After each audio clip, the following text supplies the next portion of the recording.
Chapter 3000. Ning Shu could only say that he was lucky to be able to sell it at such a price. If he had sold it alone, he wouldn't have been able to achieve such an effect. Ning Shu asked, "Who bought the bead?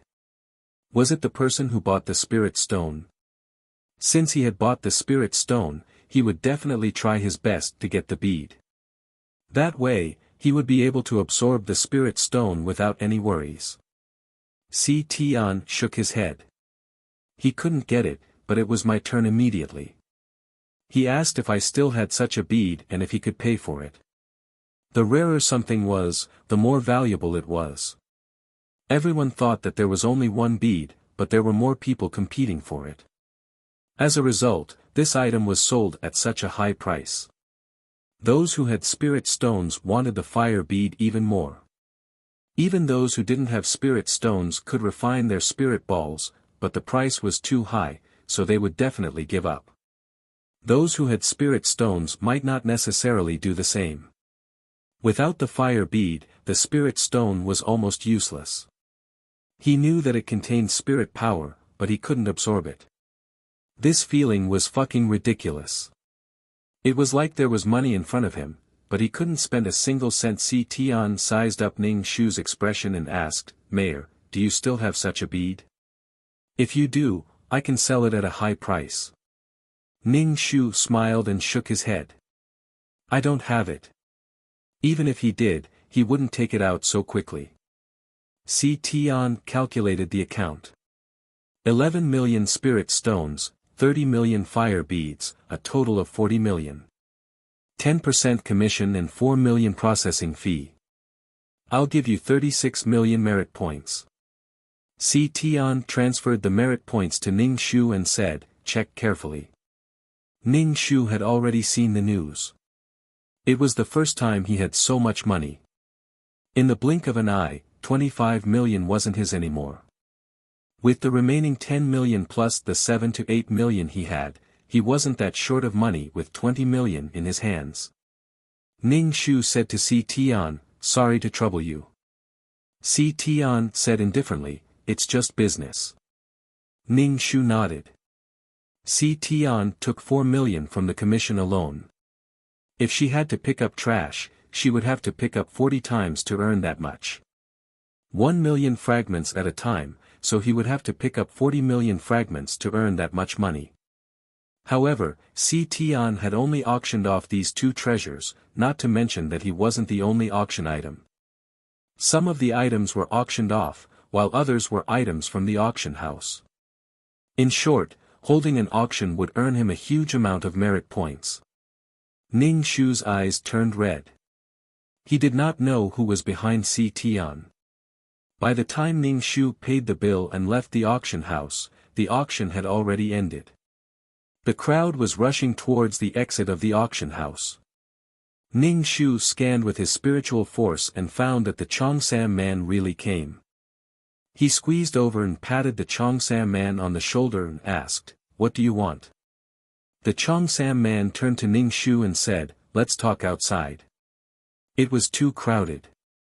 After they left, the Chongsam man said, "Aren't you broke?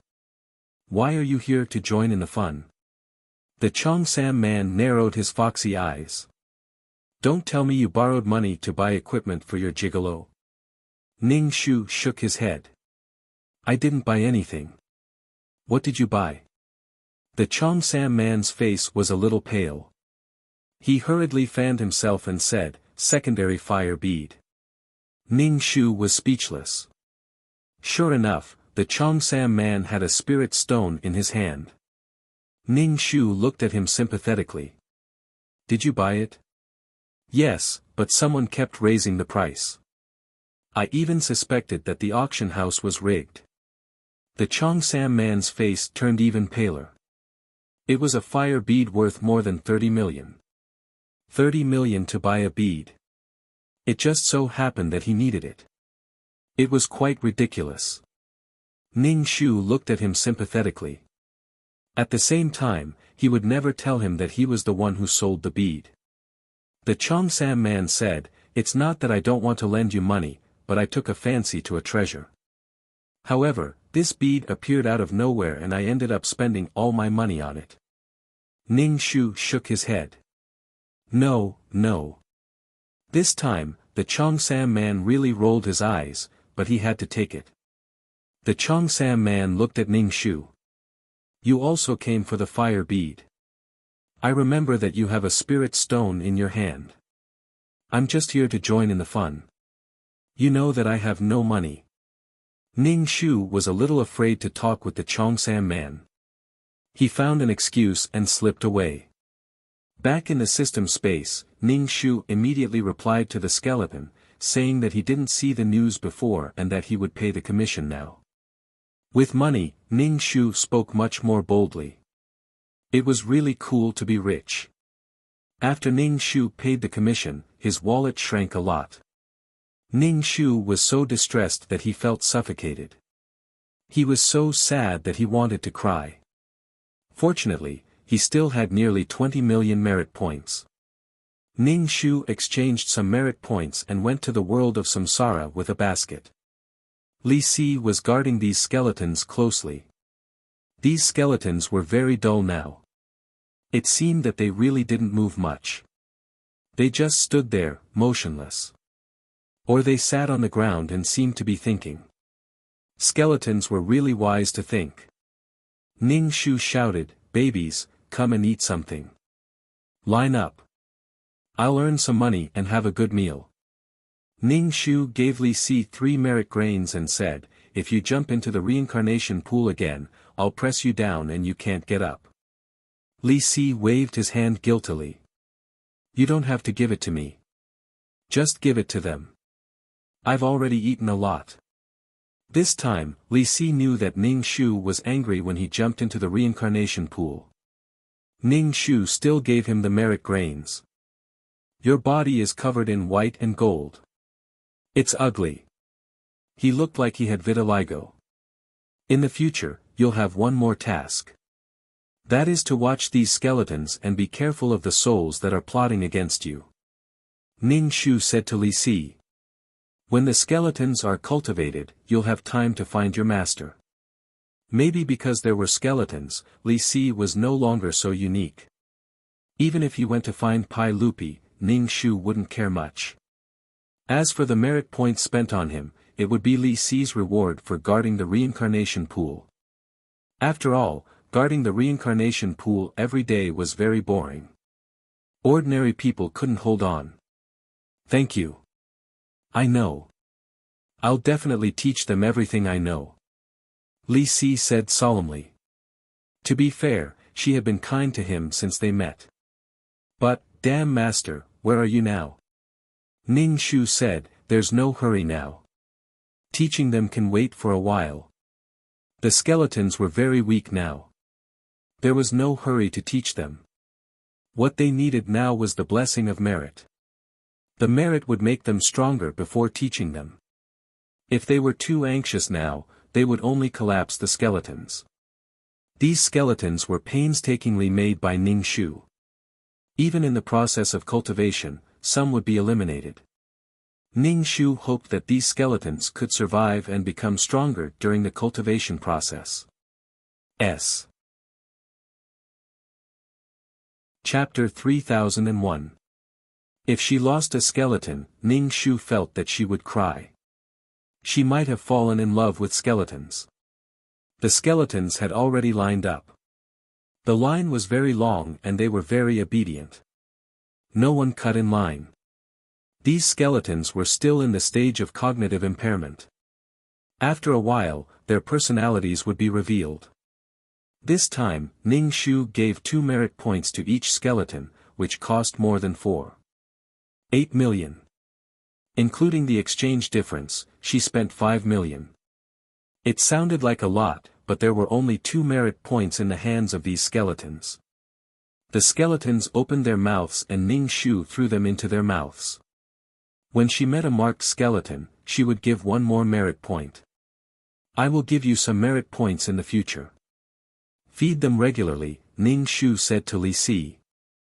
Li Si nodded. Since she wanted to cultivate them, she could not directly throw the merit points into the skeletons' mouths when they reached a certain level. She had to use a reward system. Otherwise, she would cultivate some piglets that only knew how to stretch their necks and wait to be fed. Ning Shu wanted skeletons that could destroy the disaster beasts in the world of samsara and fight outside.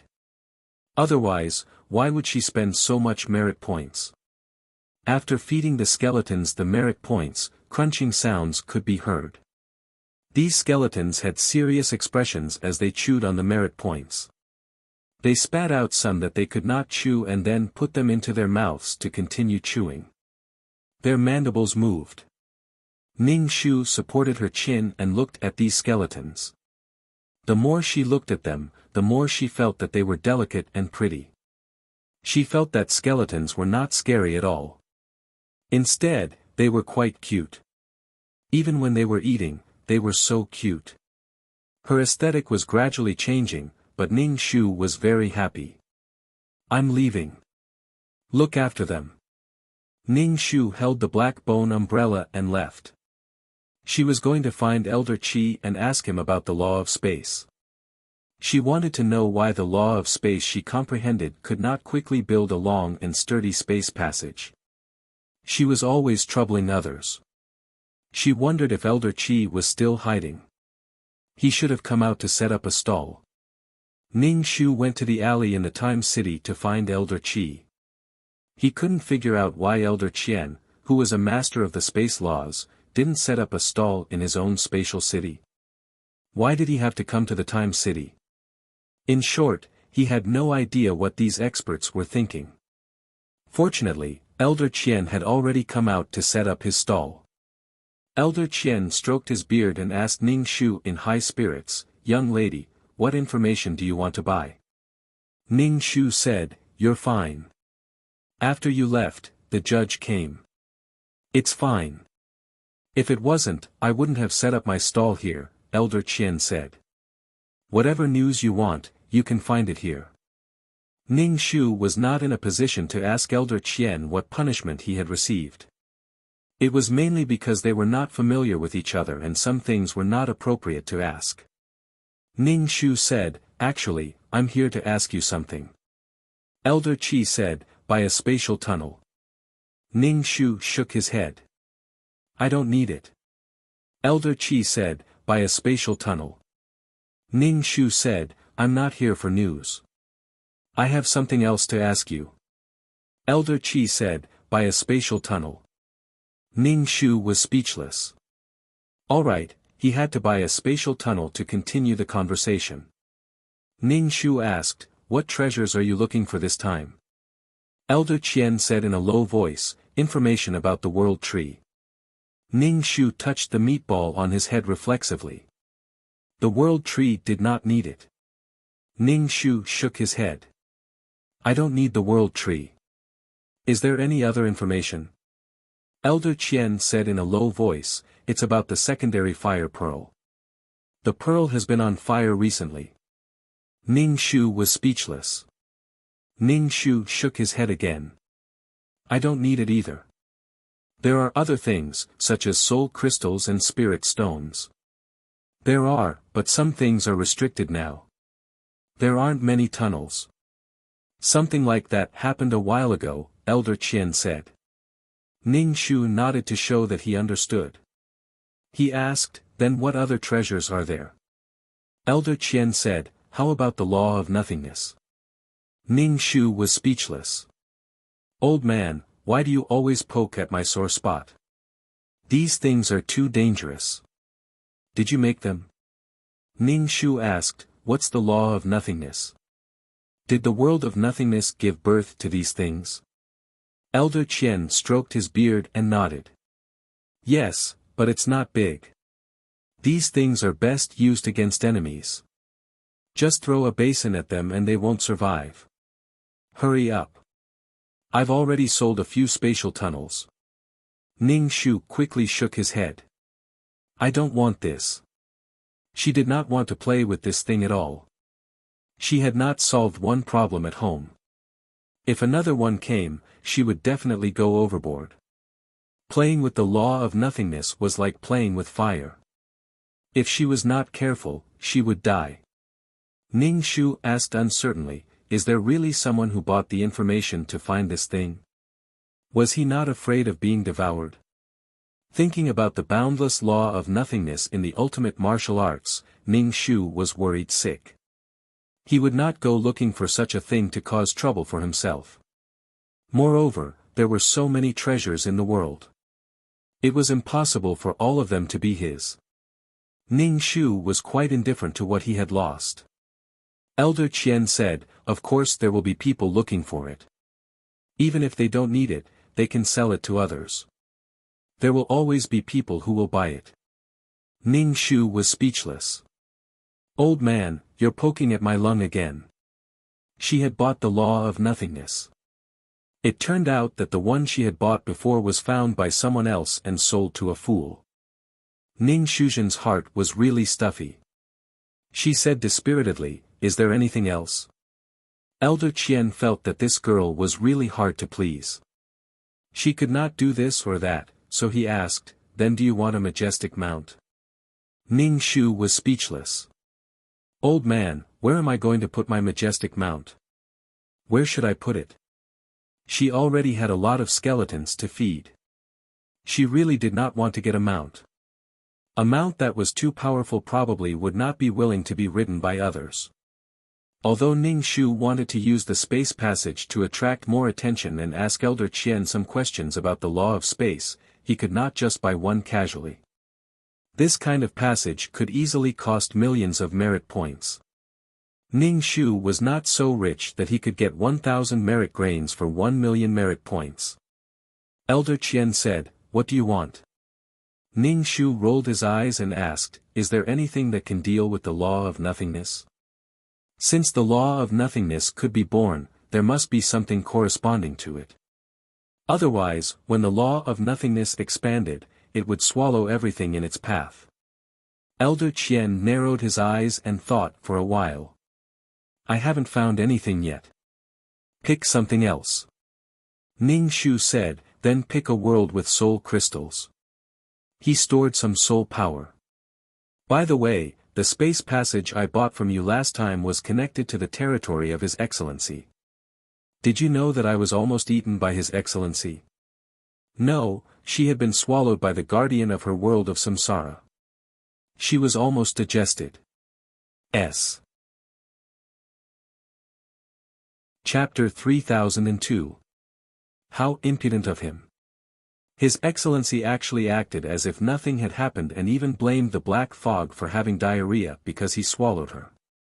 Elder Qian was stunned for a moment before he said, fortunately, His Excellency didn't complain about me. Ning Shu was speechless. Old master, the main point is that I was swallowed. If not for the black bone umbrella, I don't know how badly my soul would have been contaminated. This is a void world with soul crystals. Elder Qian passed the fur to Ning Shu. Ning Shu took it and asked, this time, it won't connect to His Excellency's territory again, right? Although His Excellency usually looked easy to talk to, Ning Shu did not dare to challenge him. After all, he could swallow her in one gulp. She was just food. Elder Qian replied, it won't. Ning Shu was speechless. Ning Shu gave Elder Qian 1.5 million. The spatial passageway in the Soul Crystal realm was slightly cheaper than in other realms.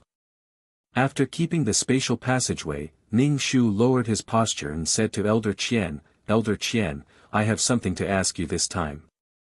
Elder Qian stroked his beard and said, what is it? If I know, I will tell you. Ning Shu asked him about all the problems he encountered when building the spatial passageway. Why do I always get it wrong? Elder Qian listened and said, build a spatial passageway for me to see. I can't make a conclusion without seeing it. Ning Shu immediately built a spatial passageway. Elder Qian glanced at it and saw the problem. He shook his head and said, idiot, how can you build a spatial passageway like this? Ning Shu asked, what's the problem? I feel very tired, but I can't build a long spatial passageway. Other people could build a long spatial passageway in an instant. Ning Shu was envious but also confused. He really did not understand why he could not build one. Elder Qian looked at Ning Shu with disdain. Your spatial passageway is worse than a child's building blocks. Ning Shu was speechless. She really didn't have any talent. Elder Qian coughed, straightened his back, and stroked his beard. Ning Shu blinked and said to Elder Qian, Elder Qian, why don't we stop setting up the stall? Let me invite you to a restaurant for some tea and something to eat. Elder Qi shook his head. There's no need.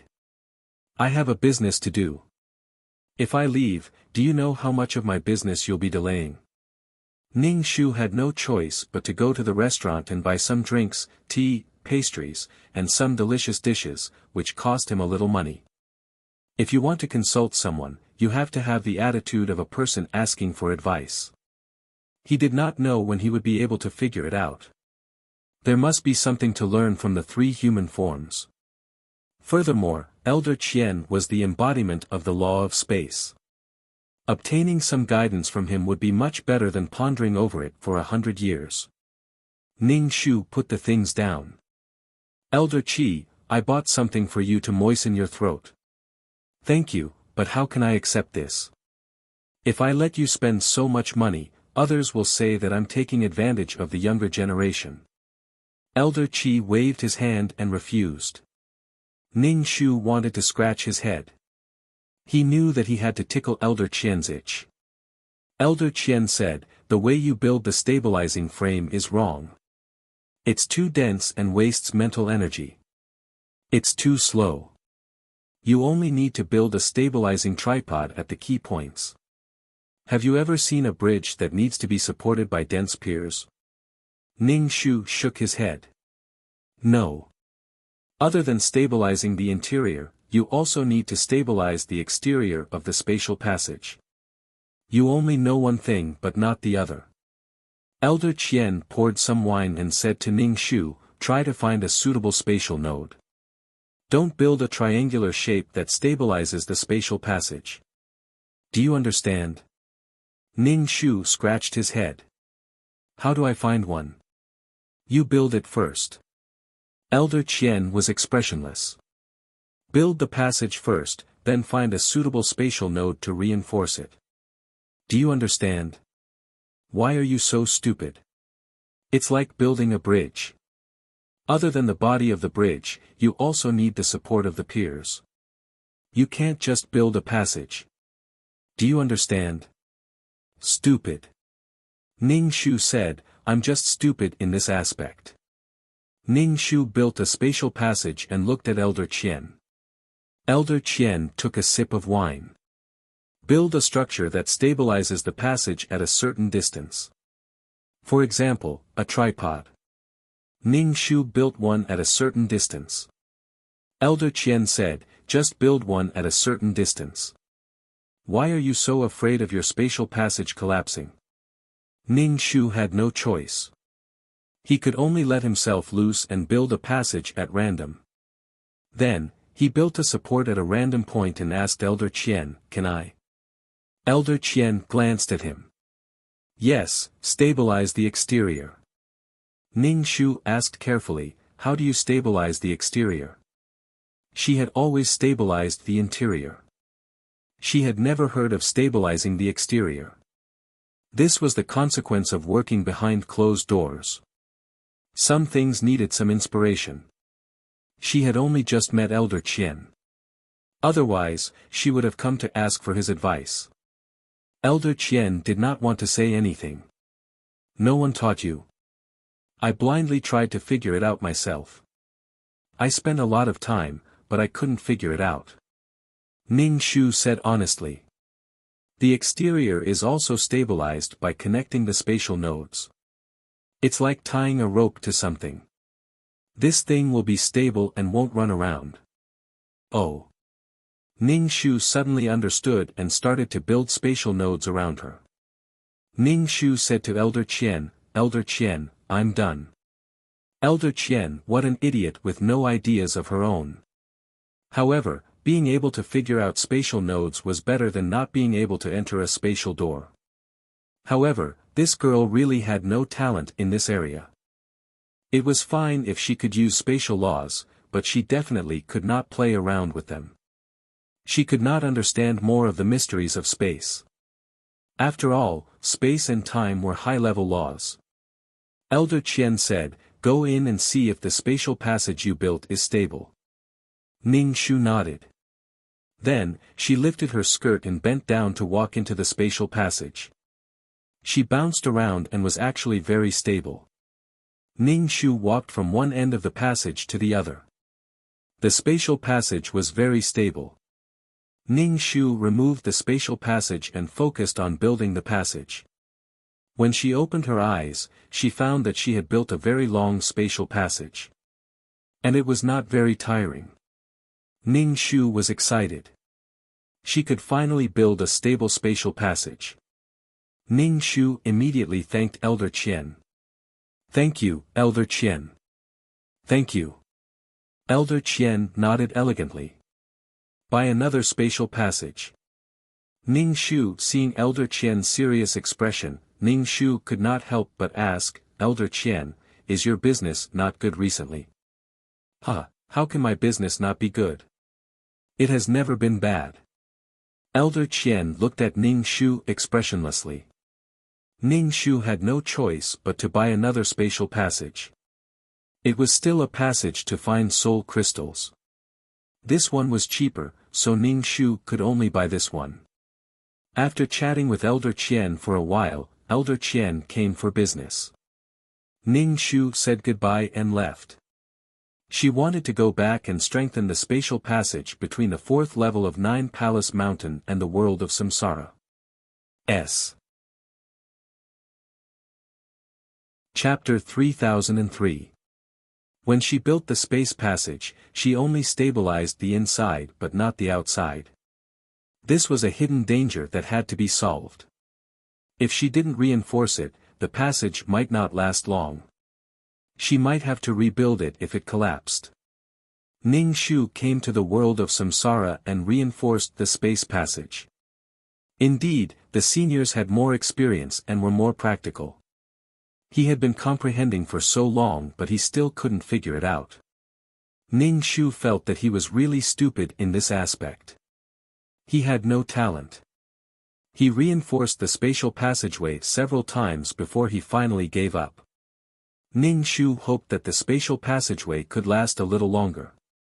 Ning Shu did not want to spend her free time reinforcing the spatial passageway. Ning Shu entered the third level mainly because she wanted to see if there was any faith power on the third level, or if there was any pure faith power.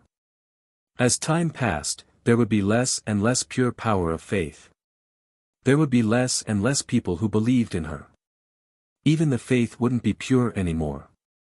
It was no longer pure faith. It wasn't power anymore. As soon as he entered the third level, he saw that the whole world was about to become a vast ocean. The ocean flooded many places. The animals ran to higher places in a panic. But those who were slow were directly submerged by the monstrous flood. Ning Shu was a little surprised. What was this world doing? Was it going to wipe out all the creatures in this world? It was impossible to wipe them out. After all, the creatures living in the water wouldn't be affected.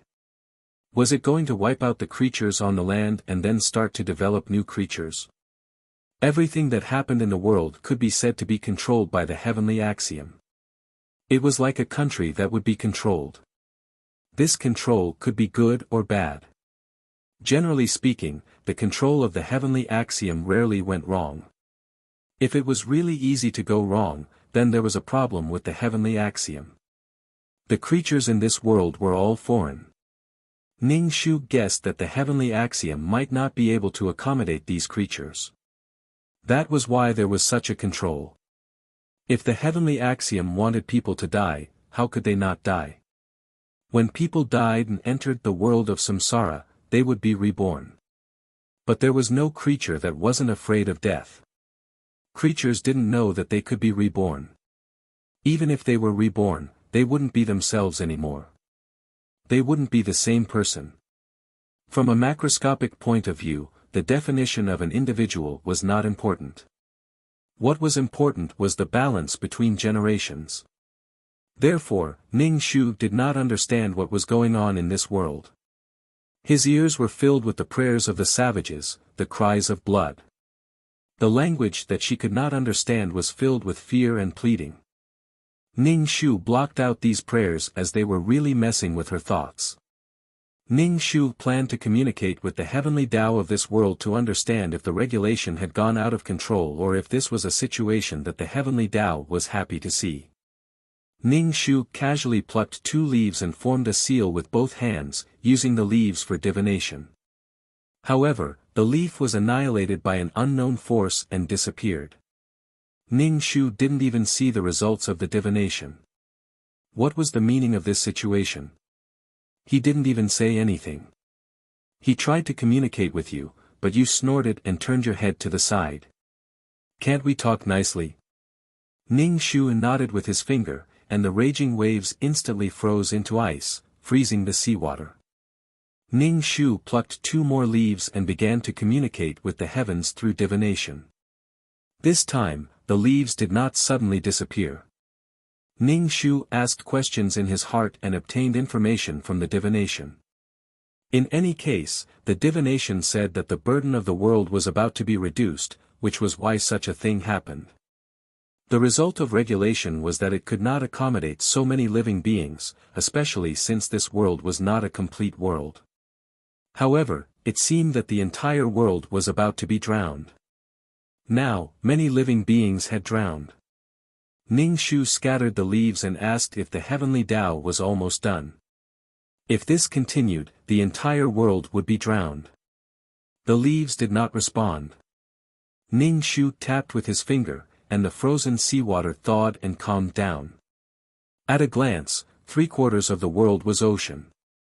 The storm had stopped. Ning Shu felt that if he did not come, the entire world would be drowned. It seemed that the heavenly Tao really did not like these creatures. It might as well drown them and evolve again. From sea creatures to land. Wasn't there a saying that humans were transformed from fish? Many creatures evolved from the ocean. Clearly, this world had such a plan. It overturned everything and evolved again. It felt that the heavenly Tao of this world had a bad temper and was quite unhappy with these foreign creatures. Ning Shu held the leaves for divination, but the leaves did not react. Ning Shu stopped divining. Foreign creatures meant trouble to the heavenly Tao. It was like a species invasion. Either they could not survive, or they were so arrogant that no one could deal with them. Ning Shu scooped up a few strands of pure faith power. Looking at these strands of pure faith power, she communicated with the heavenly Tao. Even the heavenly Tao had to leave a little chance of survival for living beings. The heavenly Tao was still unable to do something like exterminating all of them. Therefore, the leaves did not react after that. It was a tacit approval of Ning Shu's actions. Of course, Ning Shu did not evaporate the water. Since the seawater had already drowned many places, it was fine to start again. When the land area was small, living beings would develop in the direction of the ocean. When the land area gradually increased, living beings would start to develop in the direction of the land again. Ning Shu felt that living beings really had a shocking adaptability.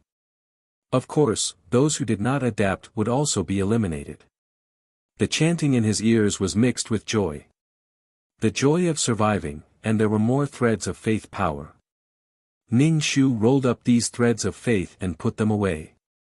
The disaster beasts in the world of samsara needed to be destroyed by the power of faith. Living beings needed pure faith to destroy the evil things produced by the evil thoughts and filth of living beings. Ning Shu used the leaves for divination to thank the heavenly Tao. In any case, there were still some living beings left in this world. Those who drowned in the sea entered the world of samsara and could be reborn. Ning Shu did not communicate with the heavenly Tao of other worlds, but this heavenly Tao gave Ning Shu a feeling that it had a temper. In the beginning, it refused to communicate. After resolving this matter, Ning Shu threw away the leaves in his hands. The leaves floated on the surface of the sea and finally sank. The prayers were still ringing in his ears. Ning Shu thought that if there was really a God, listening to the prayers of believers every day, all kinds of trivial things, all kinds of things, and all kinds of things. Even if it was a God, it would probably explode. Ning Shu felt that his ears were full of buzzing sounds, like annoying flies. Moreover, this kind of chanting cadence was completely incomprehensible. This was very annoying. He could only feel the mood of the chanter slightly. /BK Chapter 3004 Sadness, fear, joy, respect. Ning Shu could vaguely sense these emotions, but the singing was too unpleasant. He could understand why they could treat their roars as songs. Ning Shu left the third level. Luckily, he came. If not, he might be stunned the next time he came. The world was a sea with no end in sight. After entering the fourth level, with the space tunnel, there shouldn't be any more strange creatures like the beast men. Ning Shu entered the world. Before she even entered the city, she discovered that many humans were fleeing the city as if they were fleeing for their lives. Their faces were filled with panic. Ning Shu was speechless. Why was it different from the peaceful world that she imagined? Did a war break out? And the ones fleeing were all humans. Were the beast men extinct? Ning Shu grabbed a girl's arm and asked, "What happened?" The girl was terrified. The beast men want to capture humans. They want to capture humans. Ning Shu wanted to ask more, but the girl had already flung his hand away. She ran very quickly. The men and women were terrified. Not long after, a group of dog-headed people chased after them on horses. They wanted to capture the fleeing humans. They saw Ning Shu standing there, dressed in white. He looked very clean and handsome. The dog-headed people were excited. They barked and surrounded Ning Shu. Ning Shu looked at the dog-headed people. The beast men hadn't gone extinct yet. Instead, they felt like they were bullying the humans. In the past, the humans looked down on the beast men. They were stupid and had short lives. But now, the humans were being chased by the beast men. This is, good-looking, a dog-headed person stammered when he saw Ning Shu. But in the next second, someone hit his head. Stupid. So skinny. No chest or butt. You can't give birth. What's the use of being good-looking? Ning Shu looked at the dog-headed person expressionlessly. Do you believe that I won't smash your head? You don't know how to talk. You guys continue chasing the humans. I'll take this person into the city, a dog-headed person said righteously. The other companions were unwilling. They knew that he wanted to give this good-looking human to the masked man for a reward. They still wanted to chase the human. No way. Immediately, a kobold said, "No, I can take this human to the city. You know how to please C, and so do we. Offering beautiful humans will definitely make C happy and give them benefits. As for the escaping humans, it was a piece of cake." Ning Shu watched helplessly as the kobolds started arguing with each other. They wanted nothing more than to bite each other with their mouths, and they started barking. She just wanted to know what the hell was going on. Ning Shu stretched out his vines and dragged a kobold away. The other kobolds were still desperately biting each other, and they did not notice that the human woman had disappeared. The kobold that was tied up by Ning Shu trembled and stuck out its tongue. However, its eyes were filled with anticipation, as if it was waiting for Ning Shu to ravage it. Ning Shu was speechless. Why did she feel like she had become a pervert? Looking at the dog's head, she couldn't bear to eat it. Ning Shu asked the kobold, "Why did you capture humans?" Logically speaking, with the space tunnel for souls to enter the world of reincarnation, the number of orcs would decrease. However, humans would not. Why were they being bullied? Why capture humans? Why don't you ask why they escaped? The kobold snorted. Anyway, I'm in your hands. You can do whatever you want to me. But you're a barren human woman. It's useless. Hee hee. Ning Shu almost laughed out of anger. He whipped it with his vines. You're dishonest, aren't you? The kobold howled in pain after being whipped by Ning Shu. Ning Shu whipped it a few more times. Who asked you to say that I have no buttocks and no breasts? Can you talk properly now? Answer my questions. The kobold's eyes were filled with tears. Seeing Ning Shu's stern gaze, it immediately nodded while whimpering. Why did you capture humans?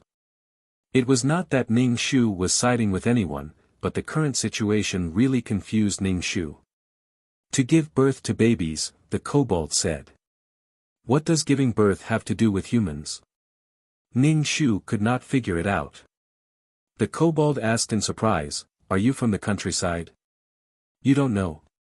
Ning Shu grunted, and the dog-headed man immediately told her what he knew. Ning Shu's expression became more and more subtle as she listened. In the end, she was completely shocked. She looked at the kobold with a complicated expression. She suddenly realized that orcs were still humans in essence. That was to say, the orcs' fertility suddenly disappeared. It was not that it disappeared, but the orcs, who had always been proud of their population, suddenly stopped having babies. Originally, the orcs' lifespan was relatively short. Some orcs could not even give birth to a child until they died. For example, the best orcs could give birth to a few babies in a litter. They could give birth to a few batches of babies in a year. However, the orcs' fertility suddenly decreased. The population of the Orc Empire plummeted like a precipice, directly dropping to the bottom. The orcs were not as smart as humans, and they did not live as long as humans. Their only advantage was that they had a lot of people. Being able to give birth, they could crush humans with numbers. Humans gave birth to one or a few babies in a lifetime. The gestation time was still long. How could there be any orcs? The orcs could slightly compete with humans because they had a lot of people. If they could not win 1-on-1, they could win 2-on-1 or 3-on-1. Orcs did not have intelligence, but their physique was completely superior to humans. Why did the population suddenly plummet? If this continued, the orcs would go extinct. Ning Shu understood the reason. They did not need the orcs as a transit point. The orcs would definitely disappear, but the rulers and the orcs did not know. He didn't know which higher-up had a wild imagination. Since beastmen and beastmen couldn't have children, then humans and beastmen could definitely have children after doing that. Then, the human men and women of childbearing age would suffer. They would be captured to have sex with the orcs and give birth to babies. The orcs were half human and half beast. Then, the babies would definitely be orcs. Perfect tick. Ning Shu facepalmed. Did they not know how to fix the hole in their brain? Did they not know that there was something called reproductive isolation? It was too scary. If there was no such thing, then the whole world would be filled with monsters.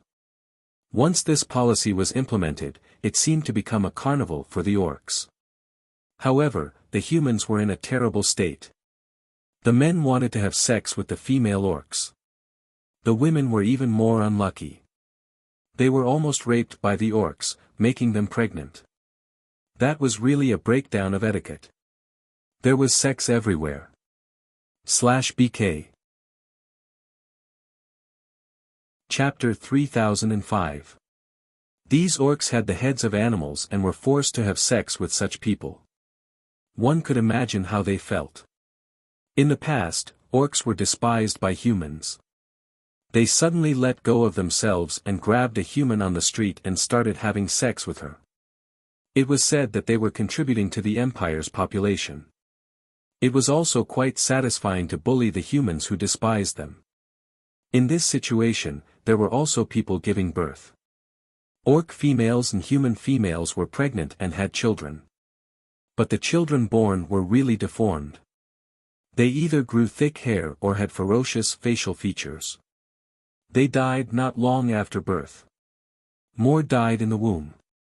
Not long after pregnancy, the fetus died in the womb. The deformed children were not aborted, they were born monsters. Orcs were already very strange, but these children were even more strange. There were all kinds of deformities, and even their hands and feet were connected. The humans in the city were devastated. They were forced to have sex and to have children. They tried their best to escape. All the signs showed that this was a bad move. The extinction of the orcs was close at hand. And humans were a species that held grudges. They were indifferent to being treated like this by the orcs. Sure enough, if the heavens wanted people to die, they would first make them crazy. This was simply a stroke of genius. Using sex to solve the population problem. Ning Shu was about to kneel down to the upper echelons of the Orc Empire. You are light, you are electricity, you are the only legend. There was probably no other way. They were so anxious that they had an idea. A light flashed through their minds, and then this idea appeared. But this would offend the humans and speed up the process of extinction. Ning Shu suddenly sympathized with the orcs. This was completely courting death. Originally, the orcs were going to disappear. With this, they would disappear even faster. Originally, the heavens wanted the orcs to disappear. But all the orcs seemed to be immersed in doomsday revelry. They were especially free. Those simple-minded orcs were gone, and the unrestrained nature of the humans in their bodies was exposed. His hidden evil had been exposed. Those deformed, dead, and stillborn children were directly ignored. More orcs believed that they could reproduce with humans. Ning Shu was speechless for a long time. Although his worldview was on the verge of collapse, Ning Shu felt that he was experienced and knowledgeable. He would not be shocked by such a small thing. Perhaps in the near future, the humans would attack the beastmen and massacre them. Once these beastmen died, their souls would enter the world of samsara to be reborn. In their next life, they would no longer be beastmen. Humans would be humans and animals would be animals. They would no longer have the body of a human and the head of an animal. Let me go, let me go. The dog-headed man struggled, looking at Ning Shu with eyes full of lust. Ning Shu felt that these guards must have raped many women. She had originally come here to stroll around and see how the world was like. She didn't expect to be able to broaden her horizons like this. He couldn't even be bothered to enter the city. If he did, he didn't know what kind of eye-piercing things he would see. Ning Shu directly destroyed the thing 3 inches below the kobold's navel. How dare he tease her? He even said that she didn't have breasts or buttocks. The kobold fainted from the pain, and Ning Shu wanted to leave this world. This was a war between the humans and the orcs, and she didn't want to get involved. Ning Shu suddenly felt very good. He wanted to see which orc had come up with such a great idea. It was so elegant and refined. Although he didn't want to get involved in the matters of this world, Ning Shu still wanted to walk around and see if there were any treasures. At the very least, there should be a world's origin. She even found a metal-type world's origin on the 2nd level. However, Ning Shu realized that this world had suddenly become a world filled with the smell of meat. As long as there were orcs, there would be that. Sometimes, this kind of scene really challenged one's worldview. Especially the animal head, it was as if it was doing that with the animal. She could encounter such things in the wild. Ning Shu felt that he needed to wash his eyes. Save me, save me, save me. Ning Shu stood on the branch of a tree. Under the tree, there was an erotic scene. It was a snake-headed man pressing down on a woman and spitting out his snake tongue. It gave people goosebumps. Ning Shu felt that pig-headed men and dog-headed men weren't that repulsive. It was this snake-headed man that really made people uncomfortable. When the woman saw Ning Shu under the tree, her eyes lit up. Ning Shu cried for help, save me, save me, please save me. This was a snake-headed man. He was vicious and vicious. He didn't have sex to give birth. After sex, he would bite the woman to death. If he met other orcs, he might be able to survive. But if he met a snake-headed man, he wouldn't even be able to survive. Feeling the abnormality of the woman under him, the snake-headed man turned his head. When he saw Ning Shu under the tree, he immediately spat out his snake tongue and said, "A beautiful human woman has come." Ning Shu smiled and floated down from the tree with an umbrella. The snake-headed man bared his fangs and quickly rushed over to bite Ning Shu. His poison could make living creatures feel sore and weak all over. They would lose their strength and be at the mercy of others. This woman was very beautiful. It must be very comfortable to press such a woman under him. One look and one could tell that she was the daughter of a rich family. Even if they raped such a woman, they wouldn't dare to speak out. Without chastity, they would be abandoned by their family. They would either be killed to avoid insulting their family's reputation. After living with humans for a long time, the snake-headed men were very clear about the hypocrisy of humans. Even if the Empire hadn't implemented the practice of copulating with humans, the snake-headed men would still secretly find human women to copulate with. Snakes were lustful by nature. Moreover, only human women fit the snake's aesthetic standards. They were beautiful, had soft skin, gentle facial features, and a pleasant voice. But pressing down on a dog-headed man, pig-headed man, or lion-head man was much more comfortable. The snake-headed man Ning Shu rushed over but was bounced back by an invisible barrier. With a bang, he crashed into the barrier and almost fainted. Ning Shu stretched out his vines and directly pierced through the snake-headed man's body. His heart was pierced into minced meat. He fell to the ground and twitched. After a while, he stopped breathing. The woman looked at Ning Shu in shock. She hurriedly picked up her clothes and thanked Ning Shu. Then, she covered her face and cried loudly. Ning Shu didn't know how to comfort her. He stood to the side and didn't say anything. The woman sobbed and sobbed. After venting her anger, she wiped the tears from her face and knelt in front of Ning Shu. "Sir, please accept me as your servant. I can do anything." Ning Shu looked at her clothes. They were coarse hemp clothes. He could tell at a glance that she was the daughter of a poor family. Ning Shu didn't need a servant. Moreover, she hadn't stayed in this world for long. Ning Shu directly said, "I don't need a servant. You can go home." Saving people was just a matter of convenience. /BK Chapter 3006. Ning Shu didn't want to be responsible for someone else's life after saving them once.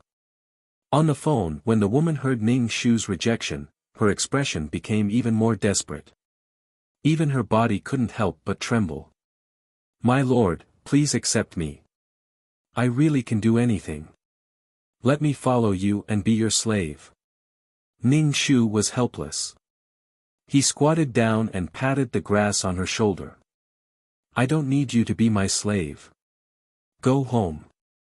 She had nothing to do but let this girl do it. To be honest, this girl couldn't be her maid. She didn't have any strength. She didn't need someone to do laundry and cook. Thinking that this girl had just encountered something terrible, Ning Shu was still very pleasant to her. She was forced. After the deed was done, she might be killed by the snake-headed people. The woman cried uncontrollably. She was desperate. She muttered to herself, "I can't go home. I'll be killed if I go home. I'm scared." "You can't go home." Ning Shu rubbed his forehead and asked, "Why can't you go home? Tidy yourself up and go home." Even if she was forced, no one would know. Live a good life. The woman shook her head in panic. "I can't, sir. I'll be killed if I go back. Because I've been defiled by the beast men, I'll be pregnant with monsters. Any woman defiled by the beast men will be executed by the village chief, and parents. A woman defiled by a beast doesn't deserve to live in this world. Ning Shu was speechless. It was the chains of Joan of Arc again. Although the beast men were destined to be destroyed, in this destruction, women were also victims. Perhaps the product of human and beastmen's intercourse was too shocking. Humans were afraid of the birth of monsters. Executing the defiled woman at the source was the most effective way. Men were the ones who vented, and women were the ones who accepted. Therefore, defiled women were considered dirty. Ning Shu asked, "Then will the man who was forced to have intercourse with the beast men be executed?" The woman's eyes were hazy with tears. Men won't get pregnant. They won't be executed.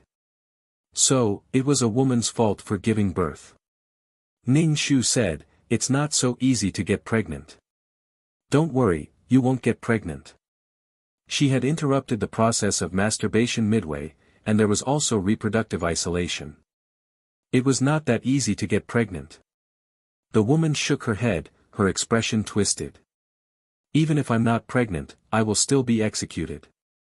I won't be able to return." She saw some girls from the same village being executed with her own eyes. When her parents saw their daughters being raped by the beast men, it was as if they had seen a monster. They wanted to burn them quickly. She didn't want to be burned alive. It was too terrifying. That mournful voice lingered in her mind. She would rather commit suicide than go back. Ning Shu was puzzled. If you don't say it, who would know that you've been defiled? Just treat it as if you've been bitten by a dog. Why don't you go somewhere else? The woman sobbed and said, "They will use hunting dogs to sniff out women's bodies. They can smell strange odors and are usually accurate." Ning Shu was speechless. What a perverted method. Using a hunting dog to sniff a girl's breasts. If there was a gynecological disease or a strange smell, wouldn't it be a waste? After being tainted by the beast men, the smell of the beast men will remain. This smell won't dissipate in a short period of time. It can't be washed away. "Sir, please take me away. I will be killed." Ning Shu was speechless. Fuck. Previously, he felt that his worldview was slightly shaken. Now, it directly collapsed. The beast men were wild, and the madness of humans was not inferior. However, this madness and ignorance pressured the woman. Ning Shu asked, "Are all the women who have been defiled like this?" "I don't know, but the place where I live is like this. Once I'm defiled by the beast men, I must be executed. Sir, I can really do anything. Please take me in." Ning Shu gathered her clothes and said, "There's a small stream over there. Go wash up. I'll take you along." "Thank you, sir." "Thank you, thank you." The woman kowtowed to Ning Shu and then stumbled to wash up. Ning Shu sighed and stood there waiting for her. The woman was afraid that Ning Shu would leave, so she hurriedly washed up and ran back. Seeing that Ning Shu hadn't left, she heaved a sigh of relief. "Sir, I'll hold the umbrella for you." The woman endured the pain in her body and said to Ning Shu, "There's no need. Just follow me." Ning Shu walked slowly. She followed behind her step by step. Her walking posture was a little weird. She must have just broken a melon and it must be very painful. Ning Shu stopped. The woman also hurriedly stood up and asked, "Sir, is there anything else?" Ning Shu said, "Sit down. Let's rest for a while. What's your name?" "Sir, my name is Xia Yu. My village is not far from here." Xia Yu said tremblingly. Ning Shu nodded. "I'll teach you a set of cultivation methods. You can cultivate and have some ability to protect yourself." "Thank you, sir." Xia Yu immediately knelt down. Ning Shu taught Xia Yu peerless martial arts. Peerless martial arts didn't care about one's foundation. Moreover, it could provide faith for peerless martial arts. It was killing many birds with one stone. Ning Shu taught Xia Yu. Xia Yu sat cross-legged and began to cultivate. Ning Shu also set up a spirit gathering array to gather the surrounding spirit energy. Xia Yu didn't know anything about cultivation. She had to start from the most basic understanding. She didn't dare to ask Ning Shu. Her progress was slow, but at least she could draw qi. For such a desperate person to be saved, her faith should be strong. Since she had already been saved, she might as well save her to the end. Although she escaped this time, she might not be able to save her next time. When she had strength, others couldn't hurt her.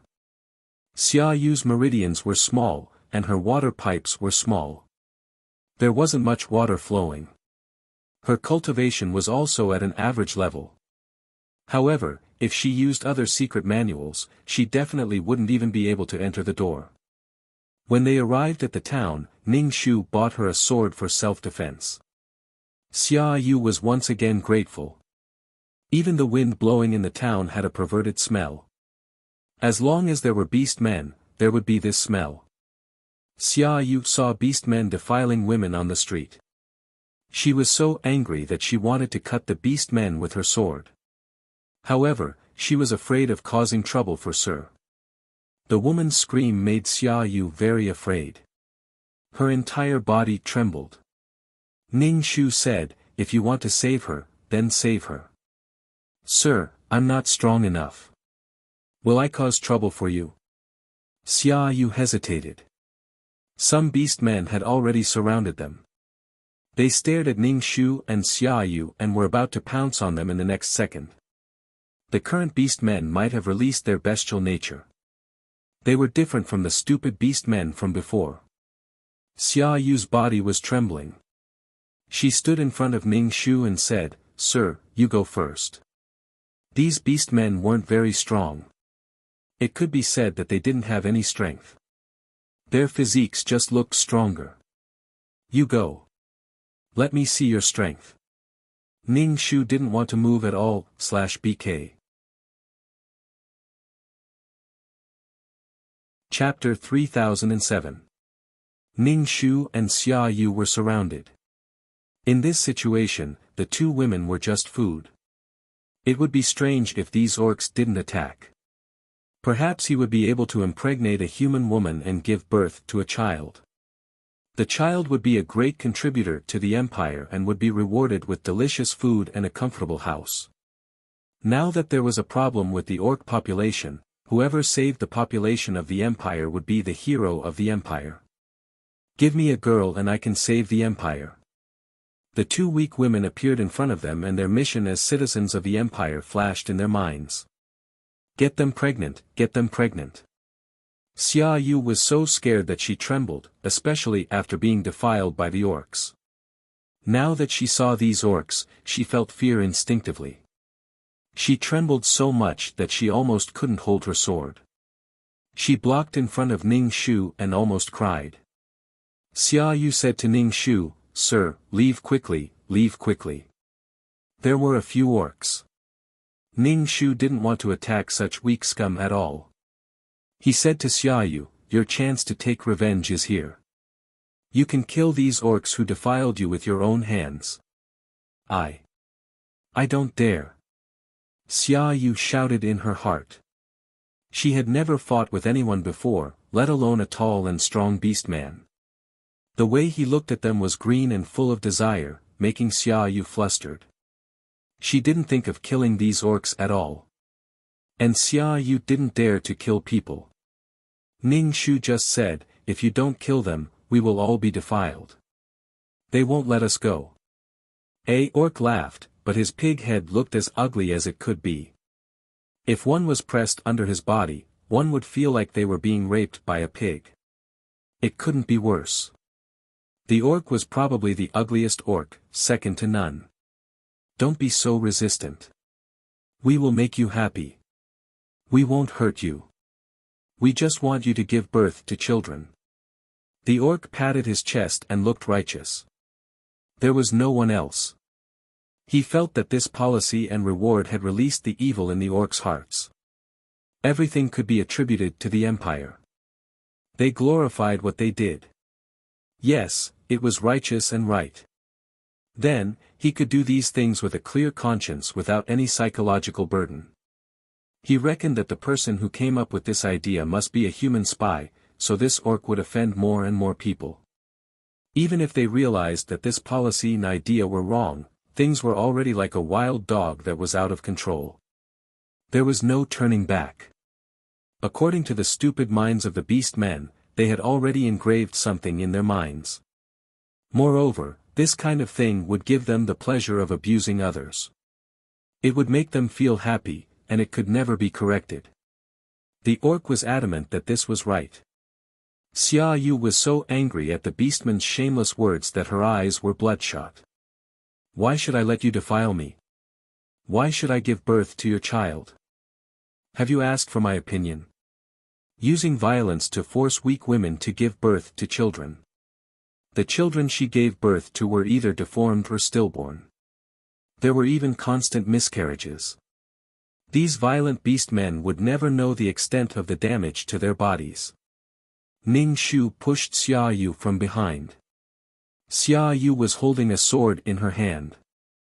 After being pushed by Ning Shu, her body uncontrollably moved forward. The sword in her hand was caught off guard and directly pierced into the orc's stomach.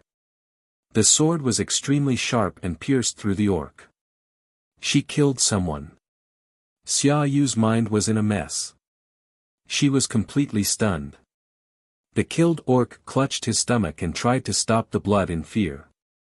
However, the blood flowed through the gaps between his fingers and dripped onto the ground. The ground was covered in blood. The fishy smell of blood made Xia Yu vomit. Xia Yu started vomiting. The other orcs were stimulated by the blood. One by one, they raised their fists and smashed them towards Xiao Yu and Ning Shu. They even roared, their faces ferocious. Ning Shu directly used his spiritual power to pierce through their hearts. His spiritual power was like a palm, directly crushing their hearts. Their hearts instantly turned into minced meat. The orcs were stunned. Their expressions froze and they fell to the ground. With a plop, dust flew up. Ning Shu originally wanted to attack the orc's spiritual ball and directly let it shatter. However, without the spiritual ball, the soul was also ignorant. Without the spiritual ball, it could only become a worm in its next life. Hence, he directly attacked the physical body to kill the orcs and not the soul. Sometimes, Ning Shu felt that the orcs were pitiful. After all, they were the transit station for humans to reincarnate. They were neither humans nor animals. Their position was awkward. However, they were quite good at seeking death. There were not many people who could kill themselves because of their stupidity. To die under a peony flower, let's see if you can become a romantic ghost or not. The death of the orcs made the girls who had been defiled cry uncontrollably. They didn't know if they were happy or sad. Some of the girls hurriedly covered their bodies. Previously, they didn't care about living a life worse than death. After all, if they wore clothes, the orcs would tear them apart. Now that the orcs were dead, some hope appeared in their hearts. They tried their best to cover their bodies. Trembling, they kowtowed to Ning Shu to thank him. These girls had some marks on their bodies. They were green and purple and looked especially scary. Orcs were born with great strength. If it was a female orc, it was still okay. There wasn't such a big difference in physique. However, it was different for human females. They were already weak and had to be pampered at home. They weren't allowed to go out. If they went out, their reputation would be ruined. With such a physique, how could they not be tortured to death by the orcs? Not to mention having children. Sometimes, they were even raped. How could they bear it? They used the excuse of increasing the population to do lewd things. Xia Yu was almost done vomiting. When she saw these girls, she felt the same way. However, she didn't dare to speak and could only remain silent. Ning Shu didn't know if these girls were going to be killed by their clansmen and families. He said, "Okay, you guys go first. Find a place to hide." The 5 kneeling girls didn't move. They crawled on the ground and shivered. Ning Shu had a headache and asked, "Does your family want to kill you too?" "Sir, we were defiled by the orcs. We can't live anymore. No matter where we go, we will be killed. The Empire will concentrate on executing the girls defiled by the orcs." Women defiled by orcs were even more unbearable than being defiled by humans. Orcs had always been looked down upon by humans. They were just beasts who could talk and had grown human bodies. Women defiled by beasts were disgusting. Moreover, no man would marry a woman defiled by an orc. It was too disgusting. Ning Shu was speechless. Damn! Ning Shu's eyebrows twitched. If women were executed on a large scale, you guys would benefit. By then, the population would wither. If you weren't pure yourself, you wanted others to be pure. What was the reason? You didn't have power. Chapter 3008. Without strength, they couldn't resist harm, and they couldn't even fight for the right to live. Could it be that they had to rely on others' charity to let them live and beg others' kindness to spare their lives? But that was impossible. Now, the obviously impure women didn't even have the right to live. These people had already encountered misfortune, and they still had to accept the malice from their own kind. Ning Shu felt really annoyed. They were all humans. The men and women could be executed together, but the men who had sex with the orcs wouldn't be executed. Only the women who were the recipients were impure. And now, they were killed just like that. There wasn't even a place to complain. If they complained, others would only say that they had been defiled and no longer had chastity, so they should die. They still had the nerve to live and complain with great fanfare. It was good enough that they didn't say that they shamelessly seduced the orcs. They still had the nerve to fight for rights. Ning Shu had an idea. Since these people couldn't live, he would find a place for these women to live. The world was difficult to begin with. Let these hurt women gather together to warm themselves. Since they were both victims, there was no question of who was discriminating against who. Women were hurt not only by men, but also by women. Men competed with men for resources, and women competed with women for resources. Now that he thought about it, it was normal to attack and hurt each other. In essence, it was about benefits. Women whose reputations were damaged or defiled were forced to withdraw from the battlefield of fighting for a spouse, or they found a bad spouse. Even they themselves thought that they didn't deserve a better spouse because a good spouse wouldn't like them. It was a market for picking and choosing. Ning Shu said to Xiaoyu, "Buy clothes for them and follow me. You teach them how to cultivate." "Yes." Xiaoyu picked up the sword on the ground. It was covered in scarlet blood. Ning Shu said, "No matter what the situation is in the future, don't let your sword leave your hand. Only the sword can fight for you. If you throw your sword away, how can you fight? Xiaoyu will remember." Xiaoyu wiped the blood off the sword. "Thank you, sir. Thank you, sir." These women knelt on the ground and cried loudly. Ning Shu didn't comfort them. Anything he said now was very pale. Since he had met her, he might as well set up an organization for self-grooming girls. Self-combing women were ancient women who didn't want to get married. They tied their hair into a woman's bun. Self-combing women were probably ancient feminists. Especially after the transition from feudal society to the industrial era, some women had jobs that could support themselves. For example, they did not need to rely on men to survive and chose to comb their own hair. When the time came, he would find a secluded place to give those desperate women a way to survive. Women who had been abandoned, defiled, or even abandoned since they were young would have a place to stay. If he passed down the peerless martial arts, he might be able to increase the power of faith. As for how the organization would develop in the future, Ning Shu would not control it. He did not know if there would be extreme women like Abbess Miju. Perhaps there would be women who longed for love. In short, nothing could last forever. But now, there was such an organization that was able to survive the massacre of women. The population of other beastmen was growing very slowly, and they couldn't even give birth to children. However, there were still many beastmen alive. If every beastman defiled a woman, then there would probably not be many women in this world who could survive. After they solved the problem of the beastmen, they turned around and saw that most of the women had been killed.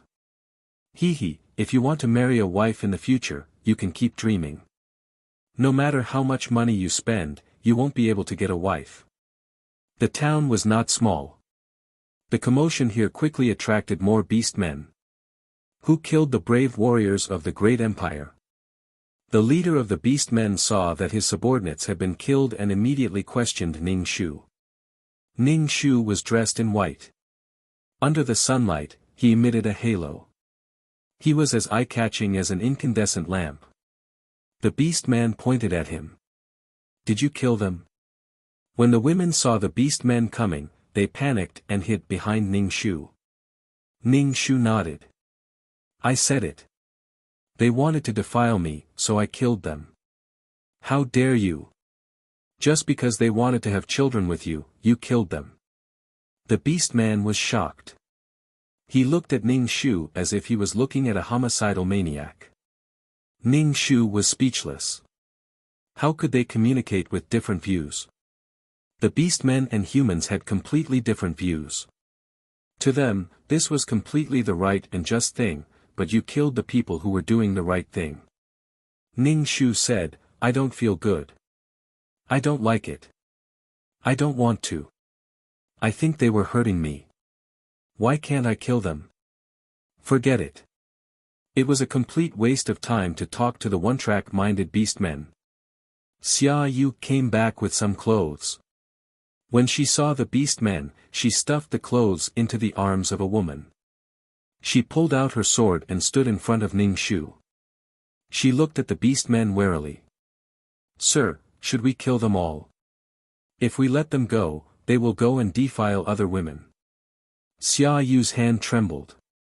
In the end, she held the sword tightly. In the town, who knows how many people were defiled by them? Then the women were executed by their families. Xia Yu gritted her teeth and said, these people are too despicable. Ning Shu looked at Xia Yu and felt that Xia Yu might become Abbess Miju in the future. She hated because she was weak. When she was strong, even men would have to bow to her because she could control their lives. You could be kind, but you had to let your kindness have some strength. Kindness without strength was nothing. If you couldn't even protect yourself, how could you be kind? If you want to kill him, then kill him. Ning Shu said flatly. There was no right or wrong in the battle for survival. Xia Yu gritted her teeth and rushed towards the beastmen with her sword. The beastmen laughed. They didn't think that a thin and weak human woman would cause any harm to them. Even if she had a sword in her hand, those swords were like children holding toothpicks. They didn't have any power at all. The beastmen also pulled out their swords. The swords they held were relatively large. They could be considered giant swords. When they waved them, they had a lot of power. Xia Yu was more agile. She shuttled between the beastmen and added more wounds to their bodies. Ning Shu watched from the side. The woman behind him changed her clothes and looked at Xia Yu worriedly. If anything happened to Xia Yu, they would also suffer. The beastmen wouldn't let them go. When the beastmen were cruel, they could directly tear people in half. Xia Yu was panting, but she didn't kill a single beastman. Ning Shu didn't want to be entangled here. They didn't find the treasure. Instead, they had so many tails. Chapter 3009. She should find a place to live in seclusion as soon as possible and settle these people down. As for their future life, she couldn't care less. She didn't care about eating, drinking, defecating, and sleeping. If she had to care about all these, she would be exhausted. She had a lot of things to do. Ning Shu directly crushed the orc's heart with his spiritual power, and the orc fell to the ground with a puff. Xia Yu was a little stunned. She wasn't that powerful. She immediately understood that it was the Lord who did it. Ning Shu said, "Take the money from these orcs and buy some food and necessities. Let's go quickly." Yes. Xia Yu immediately fumbled around the orc's waist and searched for the money bag. If the orcs in the past lived a bitter life, working as coolies and being discriminated against without money, now the orcs had completely turned over and were the masters. They would break into the house and rob the finances. Whether the woman had a husband or not, she would be pulled over to have sex with him. If the husband resisted, the orcs would make him lose the ability to move or hand him over to a female orc and let her have sex with him. If he resisted, he would be killed. Generally speaking, when the wife encountered such a thing, the husband would run away as soon as possible. If he couldn't beat the orcs, he would be courting death. The orcs were richer now. You guys go and search too. What are you waiting for? Ning Shu said to the woman standing behind him. Since it was a big group, they had to contribute their strength. Were they going to wait for others to save them? Yes, yes. Although the woman was afraid of the orcs, she was more afraid that Ning Shu didn't care about them now. Ning Shu didn't dare to resist no matter what he said. After taking all the money from the orcs, Ning Shu asked Xia Yu to buy some jerky, pancakes, and food suitable for carrying. Now they had to start looking for a place to live in seclusion.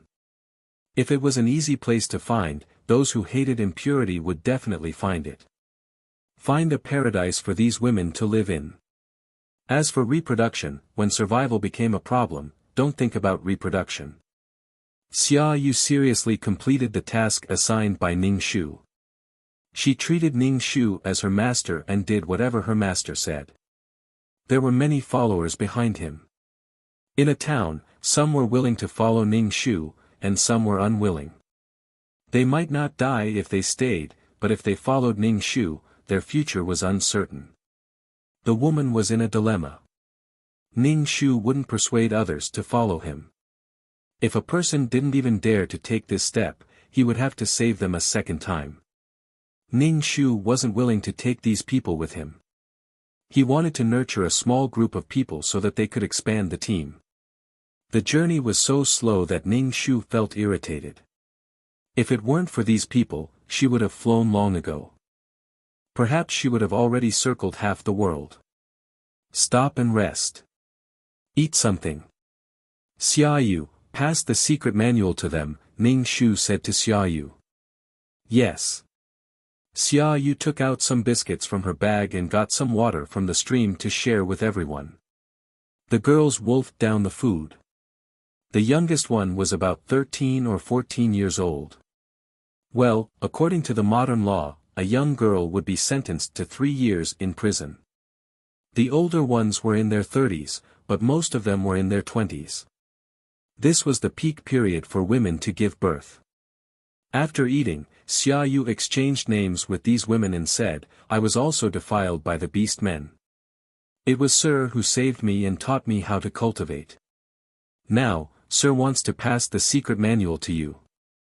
Thank you, Sir, for your kindness." The woman knelt down and kowtowed. Ning Shu just nodded elegantly and coldly.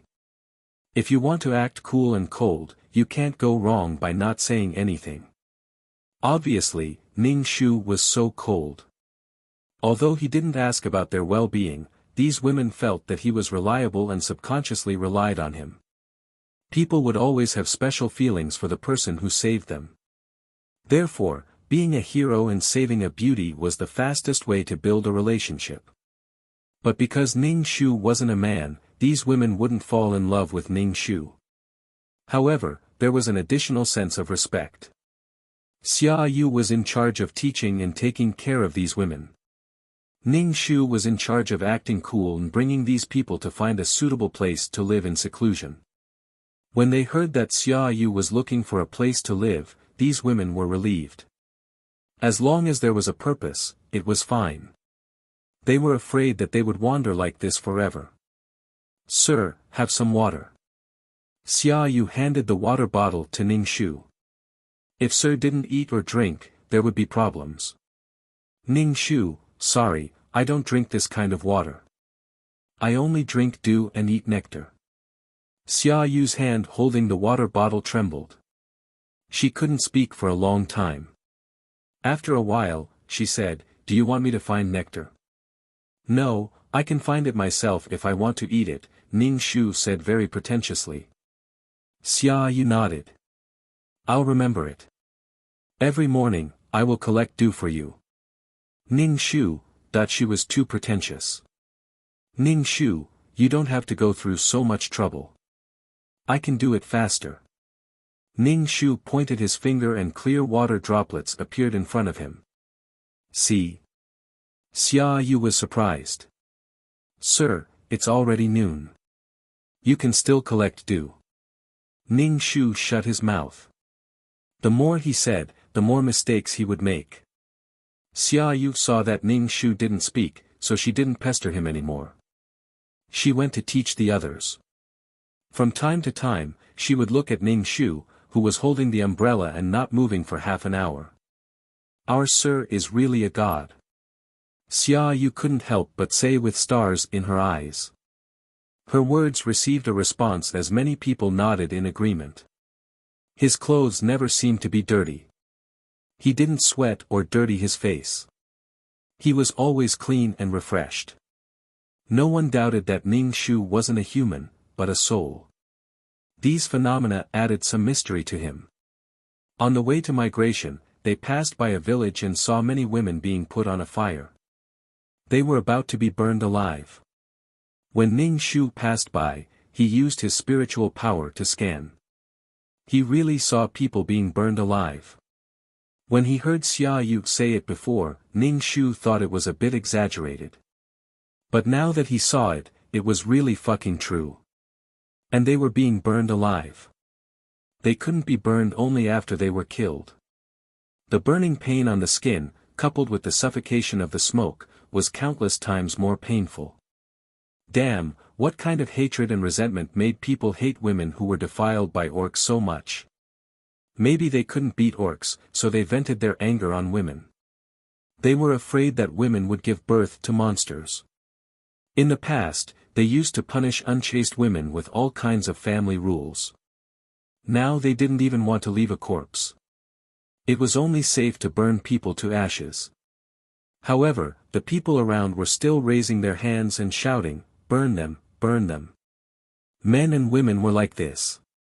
The madness on their faces made Ning Shu's heart a little cold. The women tied to the fire either looked desperate and lonely, or their faces were full of hatred. Some begged in fear, begging their families to save them. But there was no response. The bonfire was lit, and Ning Shu pointed in the direction of the bonfire from afar. Chapter 30:10. Dark clouds immediately gathered in the sky and the heavy rain extinguished the flames. The sudden rainstorm stunned everyone.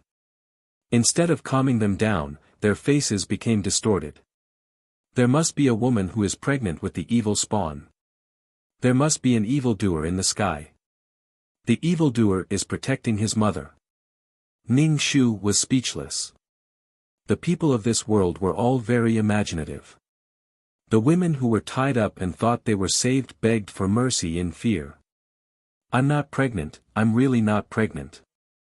Ning Shu said to Xia Yu, "There are people in the village ahead who are about to be burned to death. Bring some people to save them." These people were almost at the entry level and had some fighting power. They could be brought out to fight. As long as they saved the people, there was no need to tangle with the villagers. Xiao Yu looked at the village some distance away and turned to look at Ning Shu in shock. He was so far away and yet he knew what was happening there. Ning Shu was speechless. What are you waiting for? Xia Yu said to Ning Shu, Sir, we're going. Stand here and don't move. Xia Yu brought a group of more than 10 people into the village. The people in the village were in a frenzy and wanted to kill these women. Suddenly, a group of women appeared with swords. They cut off the ropes tied to their bodies and freed the women. The villagers were stunned. The women were also stunned. They thought they were going to die. They didn't expect someone to save them. Could they survive? Who are you? How dare you break into our village and kidnap our people? How dare you? The villagers were shocked by the sudden appearance of a group of women. The strong men in the village surrounded them, intending to keep them here. Someone here has destroyed the evil spawn. They can't be allowed to live. The village chief said cruelly. In the future, everyone will be killed by the evil spawn. Imagining things was a disease. Obviously, the sudden rain and the timing were too coincidental, causing these ignorant villagers to be very scared. Xia Yu sneered. From the moment you decided to burn them to death, they are no longer villagers of this village. You have no right to burn them to death. The sword in Xia Yu's hand reflected a cold luster, directly stabbing the person who rushed over to her to death without mercy. Blood was washed by the rain, meandering on the ground. Murder, murder. Death brought fear and panic. Xia Yu brought up the rear and let the others retreat first. She was currently the strongest, and the others might be killed if they stayed behind. These rescued women were confused. They were taken away by someone. Their hearts were at a loss and excited. Although they didn't know who these people were, they saved them. They only stopped when they saw a woman in white holding an umbrella. These people addressed her as Madam. Ning Shu released his spiritual force. Xia Yu had not returned yet and was being chased by the villagers. Ning Shu stretched out his vines. The vines quickly stretched toward Xia Yu and wrapped around her body. Xia Yu was startled for a moment before she reacted. She seemed to have seen her master use vines before. But this scene frightened the villagers. There was a monster, there was a monster. They couldn't care less about chasing after the woman. They covered their heads and ran back into the village. Ning Shu took back his vines. Xia Yu immediately said, "Thank you, madam, for saving me." Ning Shu was not afraid of exposing his ability at all. She would not live in this world. She was originally here to search for treasures and would leave after a while. "Thank you, madam." The woman understood that they were saved because of this woman in white. Ning Shu stared at a woman. "You are pregnant." She knew with a sweep of her spiritual force. Everyone was staring at this woman with pity. They even silently moved away from her. There was a large open space around her. The woman looked blank and frightened. She clutched her stomach. "I don't want to give birth to a monster, I don't want to give birth to a monster." Under all kinds of exaggerations, almost everyone believed that the children born from the union of humans and beast men were monsters. Ning Shu asked, "Then what are you going to do?" "Madam, save me. I don't want to give birth to a monster. I don't want to die. The monster will kill the mother." The woman wanted to grab Ning Shu's skirt. Ning Shu took a few steps back. "The monster will kill the mother. This kind of thing is because the child is deformed or has a strange body shape. It is especially easy to have difficult labor and hemorrhage during birth. After giving birth with difficulty, the mother may bleed to death. If the death rate is too high, people will think that it is the devil in the belly. If you want to do this, don't you have abortion medicine? Just drink a pack of medicine." Ning Shu said. "Does she have to wait until the belly is big and give birth? At that time, the child will already have a soul. Does she have to give birth to a child after being defiled?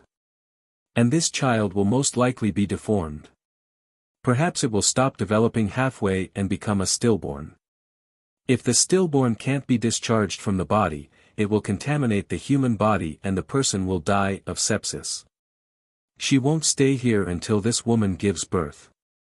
Pregnancy and childbirth take several months. If something goes wrong midway, she won't be able to help, so she should make plans early. Such a simple thing, but they have to hug her leg and ask. These women are like birds startled by the twang of a bow. The slightest movement will make them feel like the sky is falling. Xia Yu pulled up the woman kneeling on the ground and said, "Don't trouble madam anymore. When we reach the next town, I'll buy you some medicine. Don't cry." Xia Yu felt that she had killed a few people and was very strong. It was mainly because she felt safe with madam by her side. The group grew bigger again and set off for the next destination. So far, Ning Shu hasn't found a suitable place to live in seclusion. A place like the second-level world has a natural poisonous fog and miasma barrier, and there is another world inside that won't be disturbed by outsiders. These women will probably be afraid of men for a long time. This psychological shadow is very difficult to eliminate. After being defiled by orcs and burned to death by their own race, it can really be said that there is no place for them in this world. Not far from the town, the group stopped. Xia Yu took some money and went to the town to get medicine for the pregnant woman. Not long after, Xia Yu came back and bought a medicine pot. Ning Shu felt that Xia Yu was really becoming more and more capable. She will probably be the leader of this group of self-made women in the future. After boiling the medicine, the woman held the bowl with trembling hands and gritted her teeth to drink it under everyone's gaze. She had nowhere to go and could only follow this group. At least she was still alive. Not long after drinking it, her lower body began to bleed. She was in so much pain that her face turned pale. She grabbed the grass on the ground and her knuckles turned white. Ning Shu said, "Give her some spiritual energy. She will feel better." Xia Yu put her hand on her back and injected some spiritual energy. She asked, "Are you okay?" Chapter 30:11. The woman drank the abortion medicine and lost a lot of blood. Ning Shu suspected that the medicine the doctor gave her was poisonous. Otherwise, why would she bleed so much? Ning Shu said to Xia Yu, "Inject more spiritual energy into her, or it'll be dangerous." Ning Shu took out an embroidery needle from a woman's clothes, disinfected it a little, and began to prick her acupoints. With the help of spiritual energy and Ning Shu's acupuncture, the bleeding under her body gradually stopped. However, the woman's situation didn't look very good. Xia Yu asked, "Are you okay?" The woman's face was pale and she said weakly, "I'm fine." The team still had to go on, and it was impossible to stop for her to rest, so they wrapped the woman in thick clothes and made a simple stretcher to carry her away. Ning Shu suddenly felt like he was on a long march. Along the way, the team grew bigger and bigger, and they took in more people along the way, including the old, the weak, the sick, and the disabled. They even picked up a few newborn girls. The riot caused by the orcs had also affected the human side. It had nothing to do with the baby girls. The baby girls were so small and couldn't do anything to the orcs. Ning Shu felt that if this continued, he would waste a lot of time, so he simply found a place where he could live in seclusion. It was too slow to take so many people with him. Ning Shu told Xia Yu about this. Xia Yu had a big reaction and insisted on going with Ning Shu. She looked a little frightened and insisted on following Ning Shu. "Ning Shu, why are you so excited?" Ning Shu said, "You have to take care of these people and teach them. I'll be back soon." Xia Yu reached out and grabbed Ning Shu. It was cold to the touch, without any human warmth. Ning Shu tilted his head and looked at her. Xia Yu hurriedly let go of her hand. Ning Shu said, "I have to go sooner or later. I've found a place to live in seclusion. You have to live on your own, and I'm going to the place where I should go. It was an accident that I came to this world. Xia Yu asked anxiously, "My lord, where are you going? Can't you take me with you? Can't you live with everyone?" Ning Shu, no. These people were helping her out, and they still wanted to live together. Was she still going to do missions? There were still many things she had to do. She was wasting her time here, living a life of fireworks. What's the point of her not eating or drinking? Xia Yu looked extremely disappointed. "Sir, if you want to leave, can you take Xia Yu with you?" "No, those who follow me are all dead." Xia Yu. Ning Shu went on the road alone. Using a spatial jump, his speed was extraordinarily fast. In addition to finding a place to live in seclusion, Ning Shu was more interested in finding some treasures. He didn't need to ask for a good treasure, just the world origin would do. This kind of thing wouldn't be like the nihility world, where many treasures could be born. The treasures of heaven and earth that he found did not count. These things were of no use to Ning Shu, but they could be exchanged for some money. He found a place to live in seclusion. This place was surrounded by cliffs on all sides. Generally speaking, very few people would come to this kind of dangerous place, except for those who could fly and burrow into the ground to cultivate. People who cultivated would not do things like killing women and children. All kinds of things in the human world were already gone, and there was no need to pay attention to it. Ning Shu decided to choose this place to live in seclusion. He built a house in the valley, which could be used for farming, and then set up a seclusion barrier. That was about it. She had done what she needed to do. Ning Shu returned to the team after a few spatial jumps. The atmosphere of the team was a little depressed. Xia Yu told the team about Ning Shu's temporary departure. Not long after, Ning Shu returned. Xia Yu didn't know what expression to make. Although Sir said that he would be back soon, Xia Yu didn't believe it. But who knew that he would really be back soon? Xia Yu didn't know what expression to make. Ning Shu said that he had found a place to live in seclusion and that he would go there now. Then, they wouldn't have to travel so far and find a place to live peacefully. These women obviously didn't have any strength now. If they really had strength, they could fight with those men for their rights.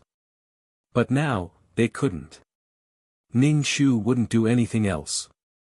She had stayed in this world for too long. She didn't find any treasures, only the shriveled ginseng. Ning Shu, who didn't find anything good, was very unhappy. He brought these people to the valley.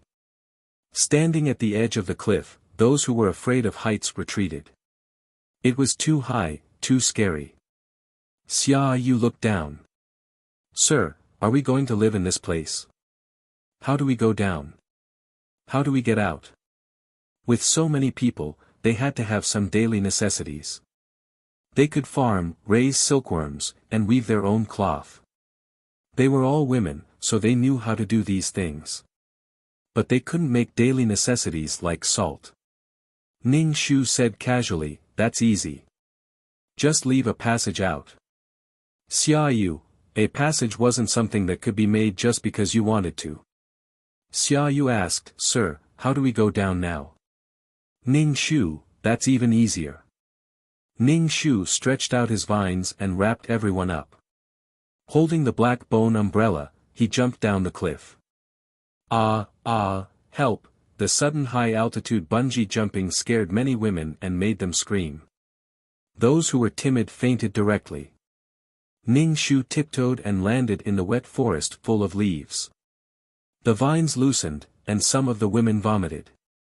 Their faces were pale, and they were so scared that they were dumbfounded. They were in a daze. Did they jump down from such a high cliff? They were still alive, weren't they? Ning Shu found a small stream.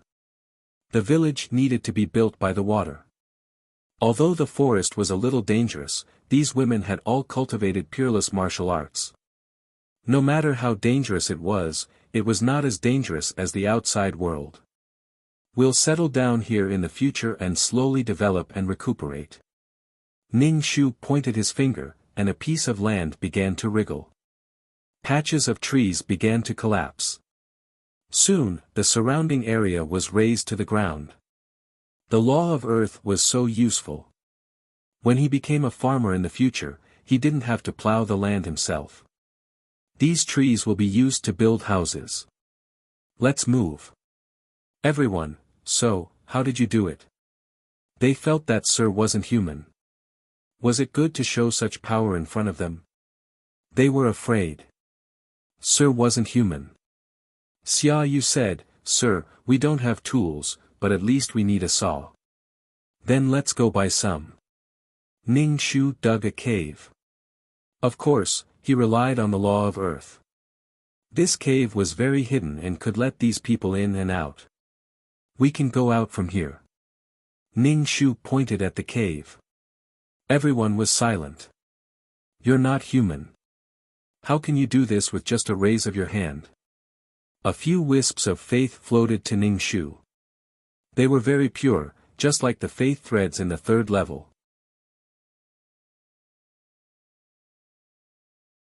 Chapter 30:12.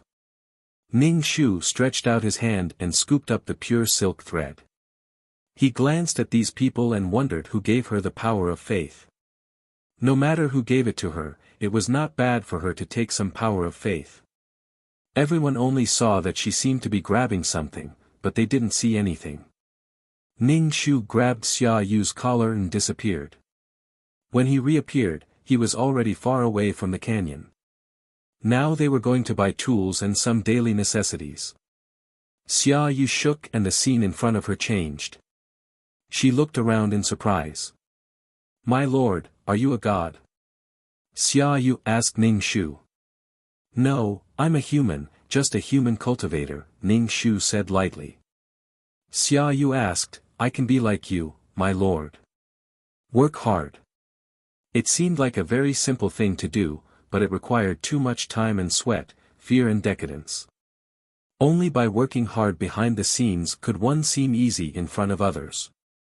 A strand of pure power of faith floated out from Xia Yu's head, and Ning Shu reached out and caught it.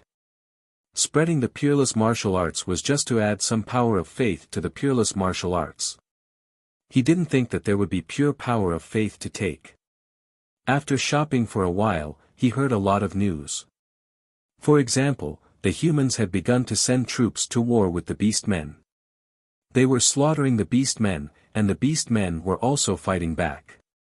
There were people running everywhere with bags on their backs. War was the best way to make something disappear. The heavenly Tao was probably using war to make the beast men disappear. Based on what Ning Shu saw, she felt that this kind of conflict was inevitable and would definitely happen. Even if there was going to be a war, the beast men were still fulfilling their obligations. The more they fought, the more they would die and the more they would reproduce. Carrying a lot of things, Ning Shu directly brought Xia Yu back to the canyon.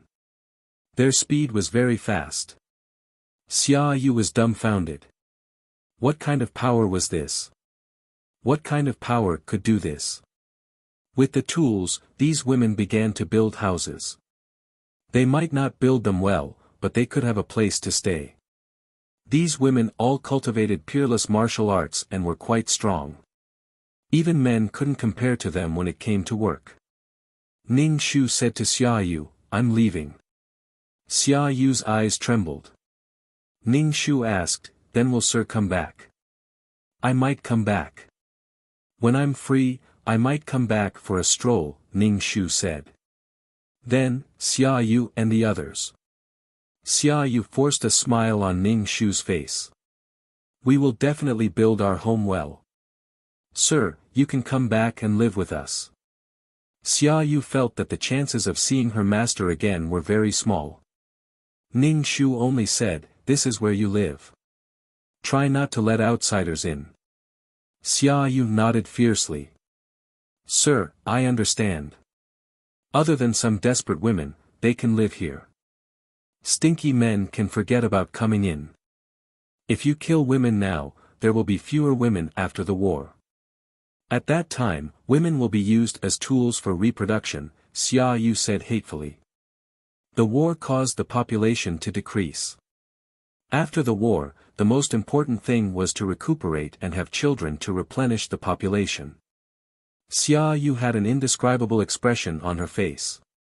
When there are fewer women, let's see what those men who gave the order to kill women will do. Ning Shu was speechless. Well, you're right. However, when there are fewer women, they will either be worshipped or become goods to be used as tools for reproduction. Ning Shu directly left the 4th level. Other than a thread of faith power, he didn't gain anything else. Perhaps it could increase the power of the peerless martial arts, but this kind of power was like a cup of water on a burning cart of firewood. Moreover, it was slow. One had to cultivate the peerless martial arts to a certain extent to increase the power of the peerless martial arts. Ning Shu didn't know if those women had the awareness to cultivate. After all, they already had a stable place to live. He hoped that the dangers of the jungle could temper their willpower and strengthen their belief in cultivation. Ning Shu was least worried about Xia Yu. Xia Yu's belief in pursuing power was stronger than anyone else's. Ning Shu planned to enter the 5th level to take a look, but he couldn't enter it every time. What kind of world was the 5th level? She felt that the heavenly Tao of the 5th level was repelling her. Perhaps it was because she wasn't strong enough. Ning Shu squeezed in with difficulty. The further in he went, the stronger the repelling force. He was almost bounced out. In the end, Ning Shu squeezed in with difficulty. As soon as he entered, he saw a dark scarlet color.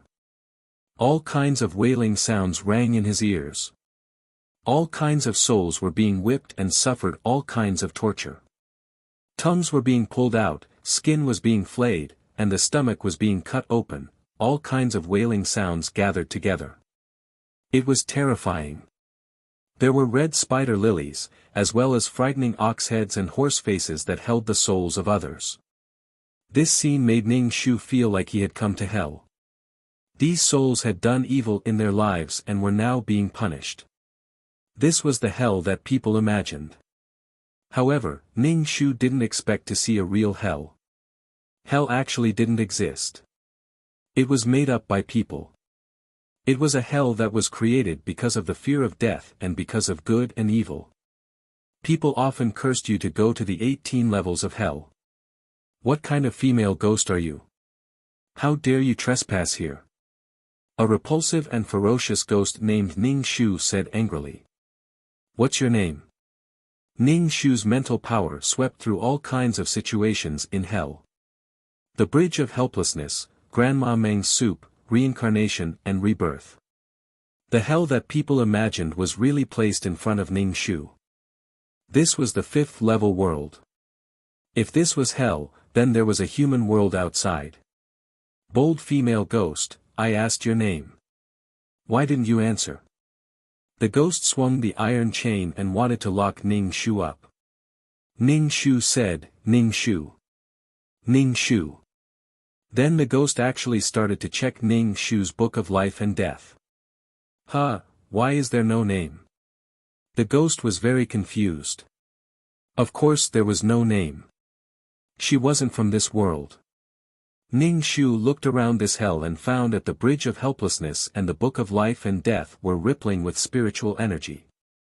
Obviously, they were powerful magic tools. Which almighty person directly created a hell?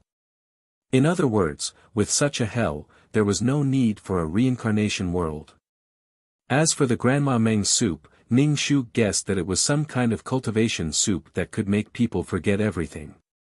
This was a man-made hell. It used souls to manage souls and judge souls. It decided which path of the 6 paths of reincarnation a soul would go to. It decided whether the soul was good or evil according to what they did when they were alive. Ning Shu felt that the heavenly Tao of this world rejected her because it didn't want to break this situation. It divided the world into 2. Half was the human world and the other half was hell. It could be well managed. He didn't know what the outside world was like. Ning Shu saw that these souls were wearing ancient and modern clothes. It was clear at a glance when these ghosts died. Therefore, Ning Shu didn't stroll in the underworld. Instead, he directly came out of hell.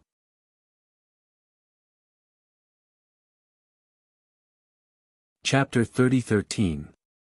However, when he went out, he was trapped by the enchantment of hell. Using the enchantment to separate the human world and hell, Ning Shu was once again certain that this hell was man-made. Which malicious ghost dares to escape from hell? Ning Shu's escape quickly attracted the attention of the management of hell. Ning Shu did not want to break the enchantment. If he did, the souls in hell would rush into the human world and break the balance. Ning Shu felt that the heavenly Tao would dislike him even more. Ning Shu said, "I'm just passing by. I plan to go out. Where is the passage?" The ghosts were speechless. Souls should stay in hell and be judged before reincarnating. Ning Shu asked, "Will it take away my soul power?" "As long as you cleanse yourself of your sins, you can reincarnate." Oxhead and Horseface probably did not want to fight with Ning Shu because his soul was condensed. Although they did not have any evil aura, it did not mean that such malicious ghosts were not evil. Ning Shu rubbed his chin in thought. He didn't need to extract the strength of his soul.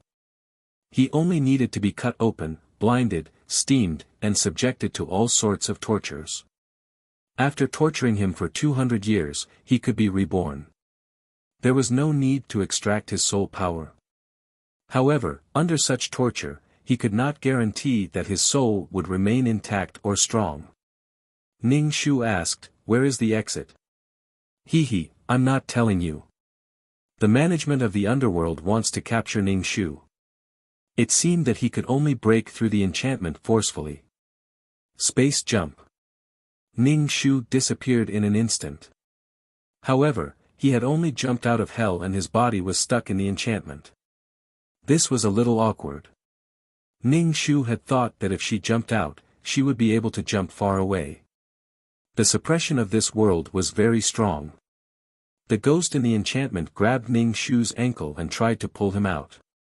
Ning Shu kicked him away and jumped out of the enchantment. He saw a small alley with dim street lights and the sound of car horns in the distance. This was indeed a modern society. There should be very few people who could cultivate. No wonder this world rejected other things from entering. Ghost. A drunkard saw Ning Shu dressed in white in the alley and immediately turned around to run. Ning Shu curled his lips and rolled his eyes. Had he ever seen such a beautiful ghost? Idiot. I don't have a ferocious face, I don't have a long tongue, I don't have bleeding eyes, and I don't have a rotten body that's wriggling on the ground. What makes you think I'm a ghost? Ning Shu walked out of the alley and turned invisible, walking among the passers-by. This world was exactly the same as modern society. Ning Shu even suspected that he had arrived in a modern world. Other worlds had people who cultivated, but this world was developing technology. But what followed was that he could no longer cultivate, restricted by the heavenly Tao. Ning Shu walked along the street and brushed shoulders with a few souls. Some of these ghosts were sticking to people's bodies and hugging them, but the people who were hugged didn't feel anything. Although there was hell, there were still many souls left in the human world. Then there were cases of malicious ghosts harming people. This kind of thing was not uncommon. Ning Shu picked up a small advertisement on the ground. Well, it wasn't an advertisement for a prostitute, but an advertisement for a ghost-catching firm. The main business was to look at feng shui and catch ghosts. In short, it was to do everything related to ghosts. He didn't expect that this world wasn't beaten into superstition and still had a feeling of prosperity. Along the way, Ning Shu picked up a few such advertisements. For some reason, Ning Shu suddenly felt that this world was a little cute. Ning Shu was looking at the advertisement when a piece of paper was suddenly pasted on his back. Ning Shu turned around and looked at the talisman on his shoulder. He took it down and looked expressionlessly at the little brother who pasted the paper on him. Damn! This handsome little brother was sweating profusely. He was obviously a ghost, why wasn't he afraid of the talisman? Was it because he couldn't make the talisman? Why was this ghost able to take it down so easily? Master clearly said that there was no problem with his talent. Luo Yi fell into self-doubt. There was no shadow around her. He was sure that she was a ghost, although she did look like a human. Luo Yi, this soul is very powerful. Let her be your Shikigami. A soul floated out of Luo Yi's body. This ghost was wearing a suit. He must have been a social elite when he was alive. Luo Yi was probably a young celestial master who had just debuted. He was especially shy and scratched his head. I might not be willing. Ning Shu nodded. I'm not willing. By the way, what is a Shikigami? You don't know. Let me tell you.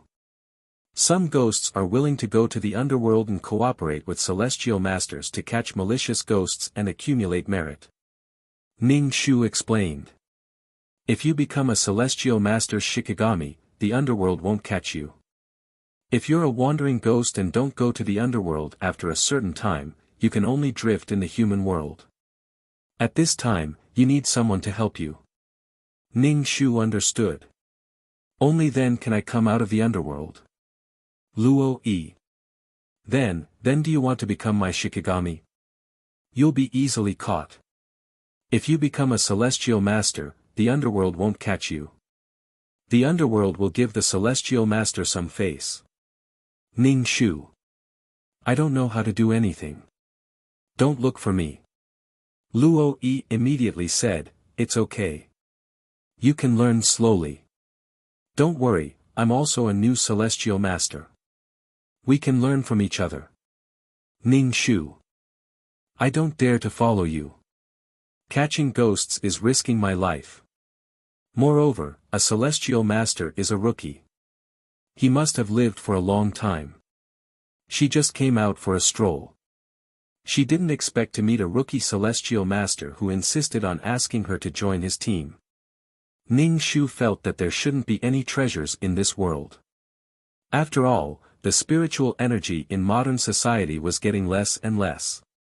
It couldn't produce any treasures. The rookie celestial master wanted to say something, but a luxurious car stopped at the side of the road. A tall man got out of the car and walked straight to the rookie. Why are you still here? The Li family found an ancient tomb. It's a little strange. You should go and take a look. Ning Shu looked at the man. He had a strong aura. He should be a celestial master. Ning Shu saw that he had merit. Most importantly, the two of them were gay. She felt that there was something wrong. A rookie being attacked by a big boss X or something. How touching. Isn't the tomb tomorrow? I'm chatting with my future Shikigami now, Luo Yi said to the cold-faced man. Luo Yi looked like a good-tempered and very soft boy. The man looked at Ning Shu and frowned. Don't let her be your Shikigami. She's a woman. Is it convenient for you to follow her at all times? Men and women are different. The female ghost Ning Shu. So, her existence made this big boss celestial master jealous? So, was this the cookie world of daily ghost catching? She looked quite adorable, /BK.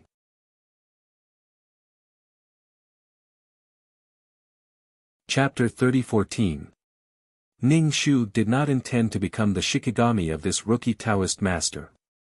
She felt that this big shot had already listed her as an obstacle. Since he was so gay, he should be wary of the Shikigami in a suit. Luo Yi said, she's already dead. There's no difference between men and women. Alright, up to you. The big shot stared at Ning Shu with a cold gaze. It was obvious that he wanted Ning Shu to give up on becoming this big shot's Shikigami. Ning Shu rolled her eyes. What the hell? It was as if she wanted to become the Shikigami of this rookie Taoist master. Your merit is completely useless to me. Your Taoist master methods are also useless to me. Ning Shu smiled at the rookie. Suddenly, she felt that the big shot's aura had become colder and carried a murderous aura. Ning Shu asked Luo Yi, "Are you guys going to the tomb? Are there any treasures in the tomb?" Ning Shu thought that she could not come here for nothing. It would be good to collect any treasures in the tomb. Ning Shu hoped that there would be soul pearls in this world where humans and ghosts coexisted. The big shot Taoist master said, "There are no treasures, but there are many malicious ghosts and zombies. You're already a ghost. Why do you still want treasures?" The big shot Taoist master looked at Ning Shu with suspicion. If he did not believe in his profession, he would think that the soul in front of him was not a ghost but a greedy person. He wanted to go to the tomb to fish for benefits. Luo Yi said, "The tomb is indeed very dangerous. As for what burial items the tomb owner has, we'll know when we enter the tomb." Ning Shu nodded and used her spiritual force to scan the tomb to see if there was anything inside. This Taoist master did not want Ning Shu to become Luo Yi's Shikigami. Ning Shu did not want to become anyone's Shikigami. Something like a Shikigami had to be signed. After signing a contract, the contract would bind the Shikigami.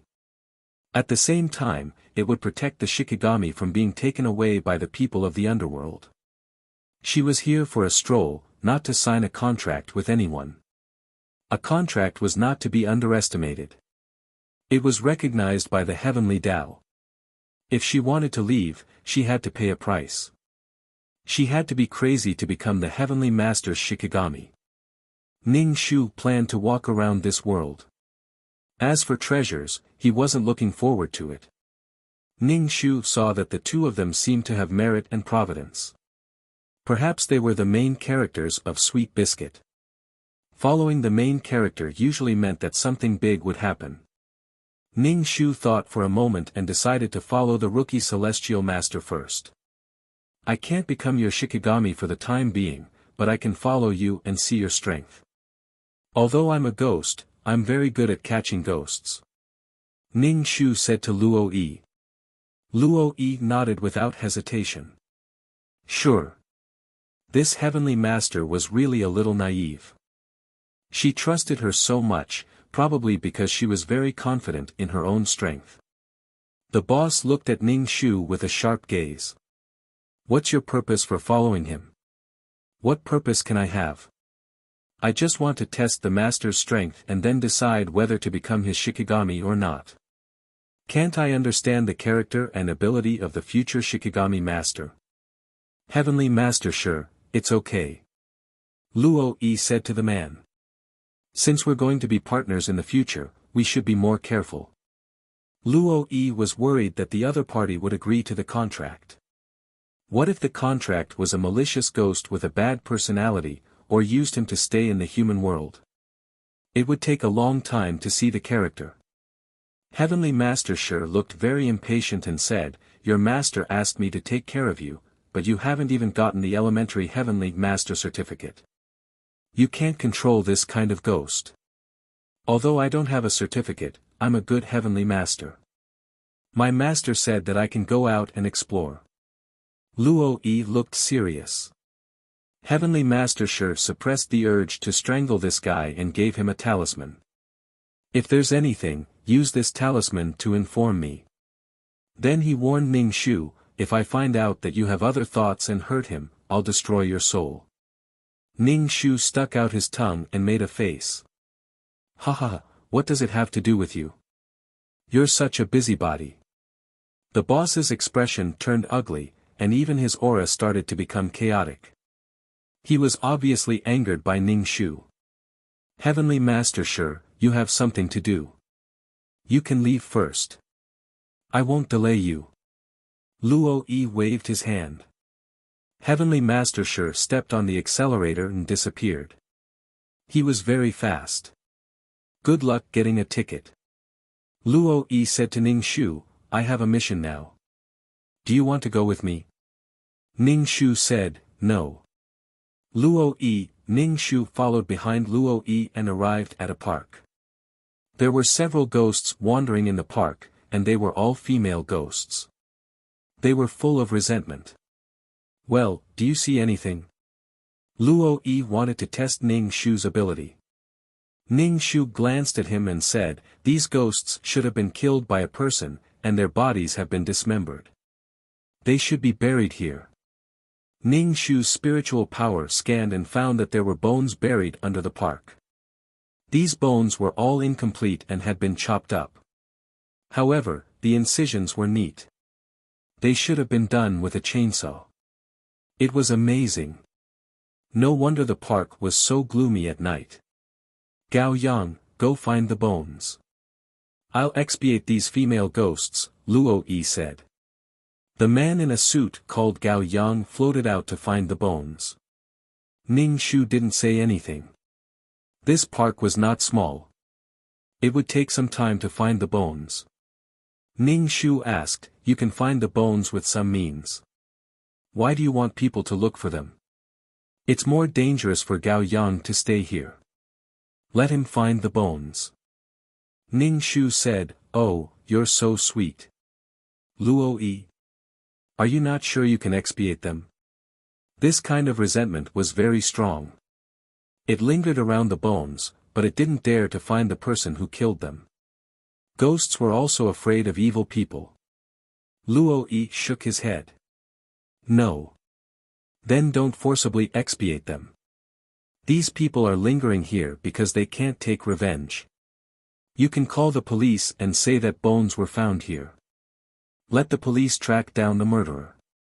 Let the murderer be punished when he's alive and punished when he's dead. Don't you feel good about it?" "It's not good to link things related to ghosts to human affairs," Luo Yi said. Ning Shu said, "You're not sweet. You're silly. If there's a murder, why don't you call the police? Are you going to avenge these female ghosts? Are you going to kill the murderer?" Luo Yi's face turned red. "How can I kill people? The Celestial Master Association has a rule that Celestial Masters can't harm people. I'll wait for Gao Yang to come back and ask if I can call the police. The main thing is that Celestial Masters can't get too involved in human affairs." Ning Shu clicked his tongue. "Human affairs? Do you think you're a god? It's not like that. Celestial Masters can't do things with great fanfare. If we can solve it, we can't do anything else." Luo Yi waved his hand, /BK.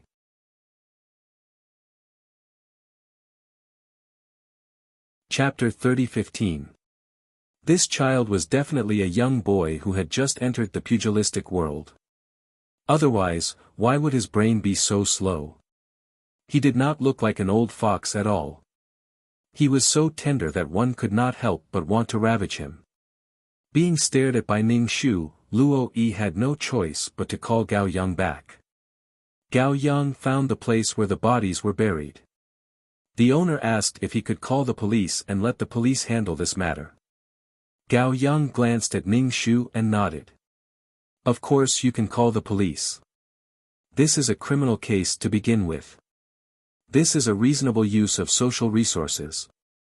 Solve this matter from the source. Since it's a murderer, he won't stop just like that. If he's caught, there's no need to expiate these souls in the future. However, we need to do something before we can call the police. Either we inform the Celestial Master Association and let them negotiate with the police." Ordinary people did not believe in such things, but the country had set up a department to deal with such matters. Ning Shu nodded.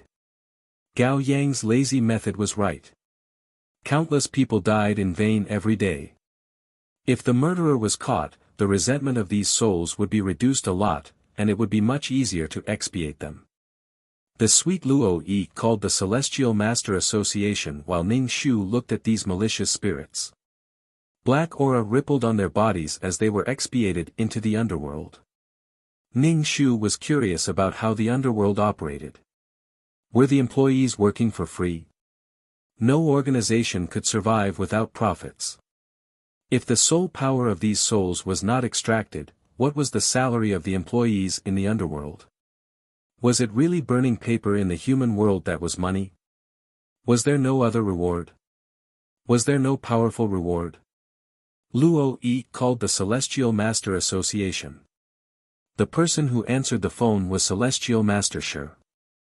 He told Celestial Master Shi about this matter and asked him to call the police. After Luo Yi hung up the phone, Ning Shu said to Luo Yi, "Why do I feel that your colleague doesn't like me very much?" Luo Yi said, "Celestial Master Shi is a cold-faced but warm-hearted person. When I accepted Gao Yang as my Shikigami, he strongly objected. He said that Celestial Masters should improve their own strength and not rely on external forces.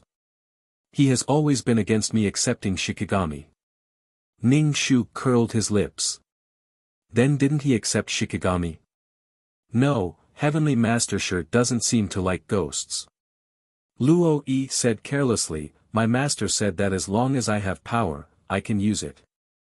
Furthermore, it's a mutually beneficial relationship with a powerful soul. There's no contradiction with strengthening myself." Ning Shu said, "Your master is right." Gao Yang looked at the wandering souls and said, "Let's wait until the case is solved." Luoyang brought Ning Shu to his apartment. The small apartment was not big. It was a boy's room, and it was a mess. All kinds of props were placed everywhere. Talismans, peachwood swords, compass. Ning Shu. You don't even bring tools when you go out. How could he go and expiate a soul so casually? Was he crazy? Luo Yi said, "I'm just going to check out the place. I won't be releasing souls for the time being. This is my first business, so I have to be careful." Ning Shu. "Sorry, I didn't realize how cautious you were." Luo Yi seemed to have seen through Ning Shu's thoughts and said, "My physique is rather special. My blood can restrain evil."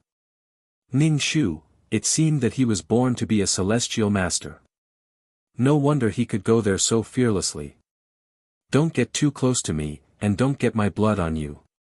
Try not to touch these things in the house. You haven't made a contract with me yet. These things will hurt you." Before Luo Yi could finish speaking, he saw Ning Shu pick up the peachwood sword and wave it before hanging it back on the wall. Luo Yi was a little choked and asked, "Are you a soul?" Ning Shu nodded. "Yes, but I'm not afraid of this little bit of yang qi. Ordinary things are useless to me. These props had the yang qi that could restrain ghosts. Generally, souls were relatively weak.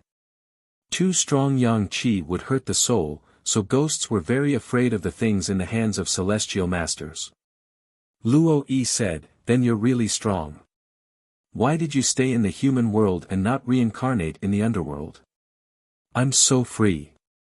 Why should I reincarnate?" Ning Shu picked up a piece of talisman paper and looked at it. The talisman paper didn't contain much spirit qi. Luo Yi saw Ning Shu playing with the talisman paper and felt that she didn't look like a ghost, but a human. Otherwise, how would she dare to take these things? Perhaps only his blood could deal with her. If such a ghost were to cause trouble, ordinary celestial masters might not be able to deal with it. He wondered if Master could deal with it. Luo Yi asked, "Are you a ghost king?" "Some ghosts could become ghosts." Ning Shu thought for a moment. "Kind of, but I'm better looking than a ghost king." A ghost king was as fierce as it could be, as scary as it could be. It was ugly. Luo Yi thought so too. If he didn't look carefully, he would think that it was a human girl and not a ghost. Luo Yi didn't dare to underestimate ghosts. Even a child or a ghost baby was very strong, let alone an adult. The next day, Luo Yi prepared to go to the Li family's tomb. Ning Shu was waiting for this moment. In this world where humans and ghosts coexisted, there should be a lot of supernatural things. Especially in the tomb, where Yin Qi nourished, he didn't know what good things there were. Ning Shu walked out of the apartment with the black bone umbrella. Celestial Master Shi drove to pick up Luo Yi. Luo Yi was carrying all kinds of things. There were talismans, a peachwood sword, a compass. Anyway, he took everything he could carry. He looked like a refugee. Celestial Master Shi's eyebrows twitched, and his expression looked quite strange. But Luo Yi didn't seem to be embarrassed at all. He stuffed everything into the trunk. When it was a little full, he stuffed it in with all his strength. Celestial Master Shi asked, "Why are you carrying so many things? What if the tomb is dangerous?" "My master said that in a place like a tomb, if we're not careful, we'll be wiped out. No one knows what's inside, so it's better to be prepared." As a new Celestial Master, he had to remember his master's words. Celestial Master Shi's expression was very helpless. When he saw Ning Shu squeezing into the car, his expression was quite bad. Ning Shu sat next to Luo Yi. Celestial Master Shi, who was driving, narrowed his eyes. Luo Yi had a young body. Ordinary ghosts wouldn't dare to get close to him, but this ghost could. Celestial Master Shi asked Luo Yi, "Did you accept her as your Shikigami?" "No." Luo Yi shook his head. The car drove to a sparsely populated place. When they reached a mountain range, the car couldn't continue driving. They could only carry the things and walk. Ning Shu held the black bone umbrella and walked leisurely. Luo Yi carried several bags and was so tired that he was panting. Ning Shu said sarcastically, "Little Celestial Master, your physique is not good. How are you going to fight with the evil ghost?" His physique was obviously that of a thin and weak teenager. Yes, he must be weak. Celestial Master Shi glanced at Ning Shu, took Luo Yi's bags, and helped to carry them.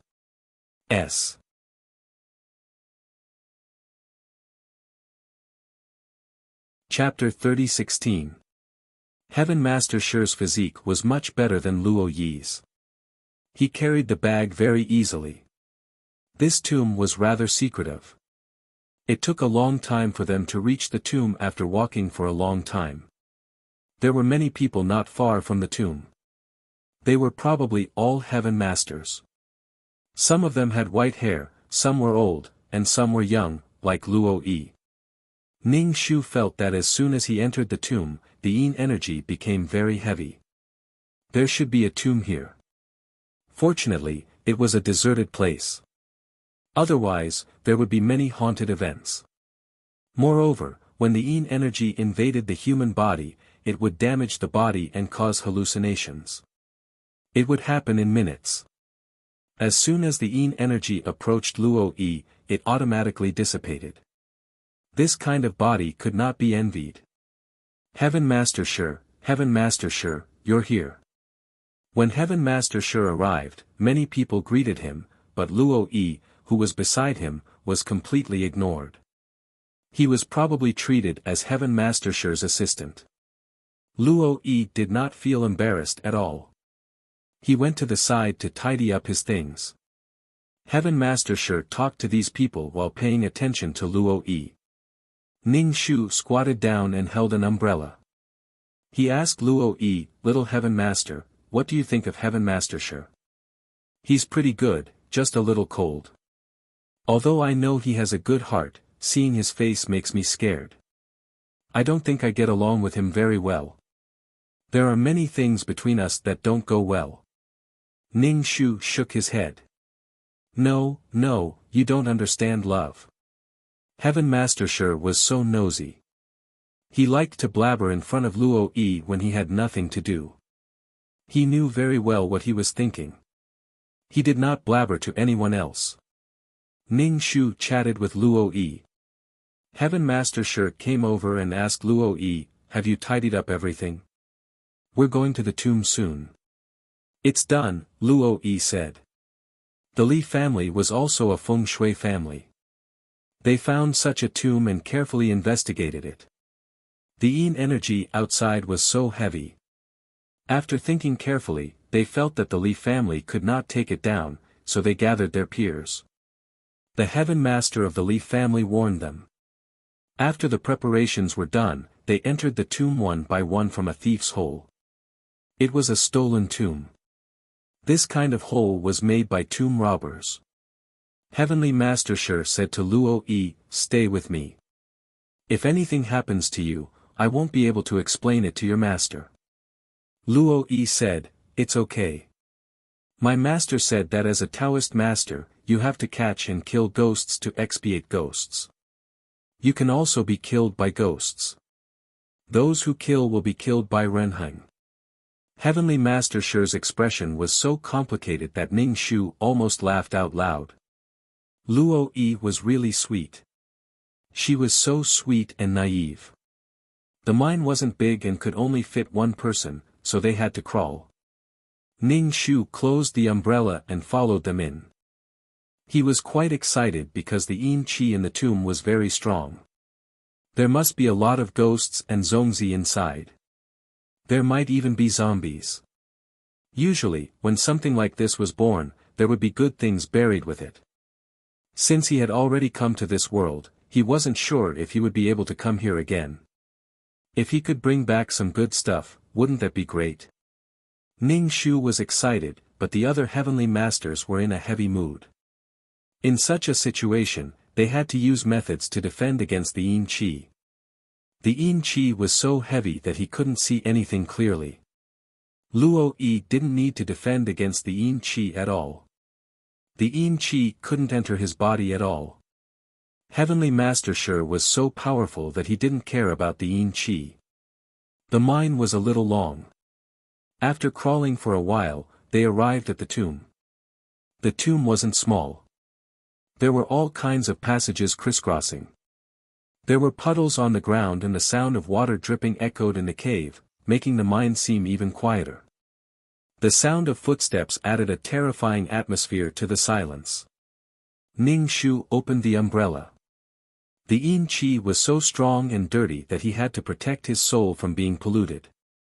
Luo Yi whispered, "There's no sun here. Why are you opening an umbrella?" Luo Yi thought that Ning Shu opened the umbrella to avoid the sun. Many ghosts didn't dare to come out during the day because the yang qi was abundant and was very harmful to ghosts. However, in the tomb, it was dark. Why would he need a flashlight? Why would he open an umbrella? Luo Yi couldn't figure it out. Know yourself and know your enemy. Therefore, Luo Yi wanted to know why Ning Shu was opening an umbrella at this time. It was so inconvenient.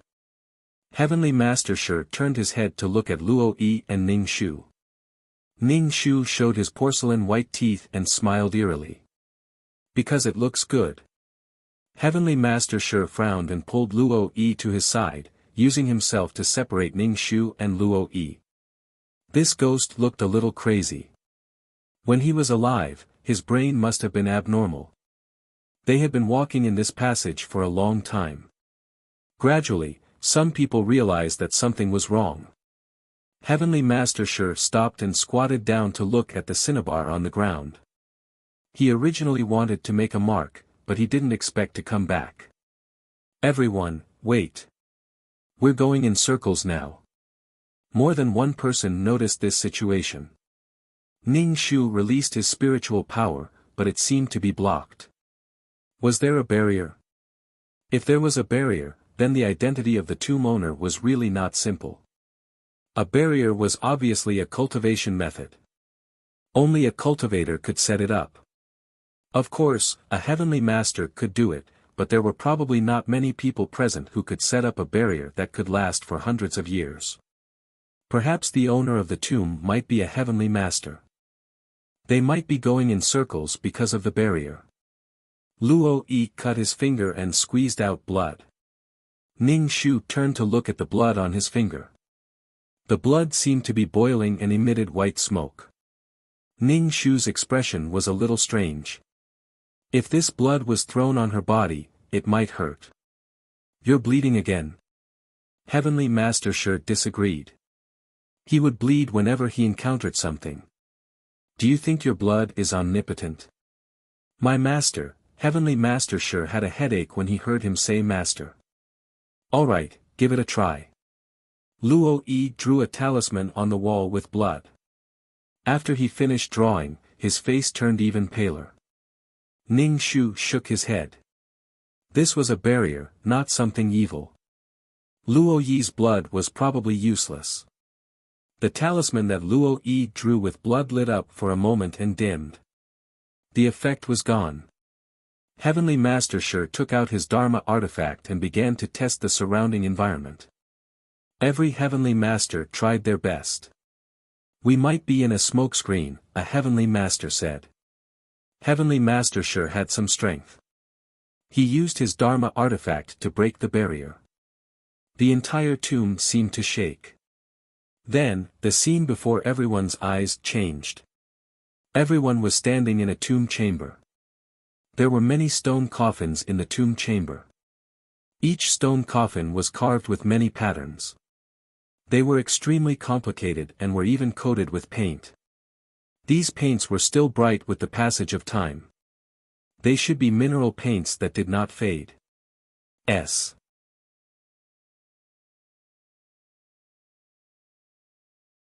Chapter 30:17. There were a few skeletons around these coffins. They were already white bones, and there were many grave robbing tools around the skeletons.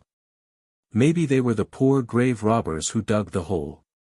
It seemed that this should be a tomb, but it was not the main tomb. The people buried in these coffins were probably very important to the tomb owner. Otherwise, they would not have used such gorgeous coffins. Ning Shu grinned. They had been fooled again because her spiritual power was still blocked, which meant that there was still a barrier around. This barrier looked much more real than before, and there were also the skeletons of the grave robbers. How exactly was an illusion constructed? Luo Yi whispered to Heavenly Master Shi, "Heavenly Master Shi, why is there no danger?" There was such a strong yin qi outside, but there was not even a ghost inside. This was not scientific at all. The whole tomb seemed to be from a long time ago. Some rich and powerful tomb owners liked to make some things to guard their tombs. These things might be some strange creatures or souls. They killed some people and trapped their souls inside. Under the nourishment of the yin qi, these souls turned into malicious ghosts and tore apart the people who entered the tomb. It was too clean. There was nothing. It was not right. Heavenly Master Shi frowned and said, "This might be an illusion." The tomb owner was really naughty. Ning Shu said to Luo Yi, "I guess the next one will not be an illusion." Luo Yi was speechless. "Don't bet when you are so serious." Ning Shu said, "It's time to show you my strength." Ning Shu raised his white finger and pointed at the center of the array. The array was broken. It was destroyed by Ning Shu's spiritual power. The scene in front of them changed again. Everyone sucked in a breath of air because they were standing in front of a pit. This pit was filled with corpses, all of them white bones. These bones had begun to turn yellow and there were holes of all sizes on them. The bones were mixed together and it was impossible to tell which one was which. Ning Shu felt that it was a pity. Why did they kill people and leave them here? It would be great if they were cute skeletons. Ning Shu shook her head, her face full of heartache. What a waste. Luo Yi felt that although this female ghost was quite strange, he was still full of sympathy. Luo Yi explained, "These skeletons should be the craftsmen who built the tomb. In order to prevent their tomb from being discovered, some tomb owners would kill these craftsmen." Ning Shu, "You're crazy." With a series of rustling sounds, the skeletons actually began to move. It was not the skeletons that moved, but the insects that lived under the skeletons. Now that they smelled the scent of a living person, they came out in full force. It was so dense that it made people feel numb all over. Even trypophobia was acting up. These insects had yin qi on their bodies, and they were also poisonous. Once bitten, it would be over. Those who could be invited by the Li family were not ordinary people. Of course, there were also some heavenly masters who were not strong enough and wanted to reap some benefits. They were bitten to death by these bugs in the first wave. Wails of agony rang out one after another. These insects drilled into the bodies of the people densely. Very quickly, the bodies turned into bloody skeletons. Some pieces of flesh swayed on the bones. This scene was so disgusting that it made people want to vomit. Luo Yi took out talismans. These talismans spontaneously ignited and turned into a sea of fire. The insects were burned, and the smell of burnt protein wafted out. It was also a little fragrant. But at the thought that these insects ate human flesh, the smell made people want to vomit.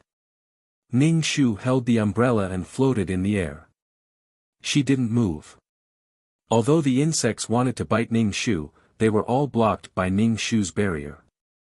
Ning Shu floated to the main tomb. She felt a familiar fluctuation. Under such circumstances, it meant that there must be a treasure that she was familiar with or had seen before in this tomb. Seeing that Ning Shu floated away, the others hurriedly followed. After all, whatever treasure was in the main tomb, it was snatched by this Shikigami first. Some heavenly masters had Shikigami, and some didn't. When they saw Ning Shu, these heavenly masters thought that Ning Shu was the Shikigami of a certain heavenly master. The main tomb was blocked by a huge door. The thick stone door was carved with frightening ghost faces. On both sides of the door stood a fat and beautiful stone statue of a horse with its front hooves raised. If they broke through this stone door, they would be able to enter the main tomb. There were a few lines of words carved on the side of the door. What the hell was written? Heavenly Master Shi said, "The owner of the tomb is warning us not to open the door." Ning Shu, I don't care at all. The closer they got, the more familiar the fluctuation was. Every treasure had a special fluctuation. This fluctuation was difficult for ordinary people to detect, or this fluctuation could represent the identity of the treasure itself. So Ning Shu didn't care about the warning at all. But there were so many people.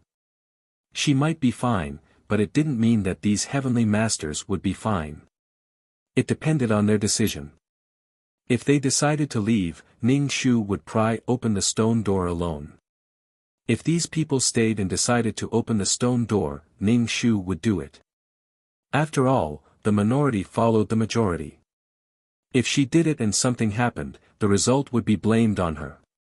She could leave, but after all, she was brought here by Luo Yi. If she ran away, Luo Yi couldn't run away. It was better not to cause trouble for the silly girl. Let's part on good terms. The heavenly masters discussed for a while and decided to ignore the tomb owner's warning. They wanted to open the door and see what was inside. However, this stone door was extremely thick. They tried to find the mechanism but couldn't find it. So, they couldn't open it at all. They wanted to go in. All kinds of brilliant moves hit the stone door. The tomb only shook, but the stone door couldn't be opened at all. So, the power of life was still stronger. Ning Shu stretched out her vines. The vines pierced into the ground and then broke out under the stone door. The vines directly propped up the stone door. The stone door opened and Ning Shu was the first to rush in. When the other heavenly masters saw Ning Shu rushing in, they quickly rushed in as well. But they regretted it as soon as they entered. It was like hell inside because it was densely packed with evil ghosts. These evil ghosts were all covered in black smoke. They were very powerful ghosts. Thick yin qi blew in their faces. This was completely an undead army. There were at least 200 ghosts. These ghosts were guarding the coffin in the middle. The color of this coffin was gorgeous, as if it had been buried not long ago. When the ghost saw a stranger, it immediately pounced over and looked like it was going to eat him. Ning Shu went straight for the coffin. The malicious ghosts pounced at her, but they were all repelled by the barrier around her. Ning Shu stopped in front of the coffin and wanted to open the lid. The stone coffin was very heavy. Ning Shu pushed it open. A stench came from the coffin. Ning Shu covered her nose with one hand and fanned with the other. She looked inside the stone coffin. The corpse in the stone coffin was wearing armor.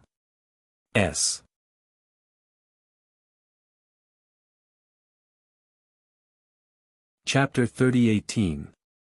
He didn't know what material this armor was made of, but it looked quite new.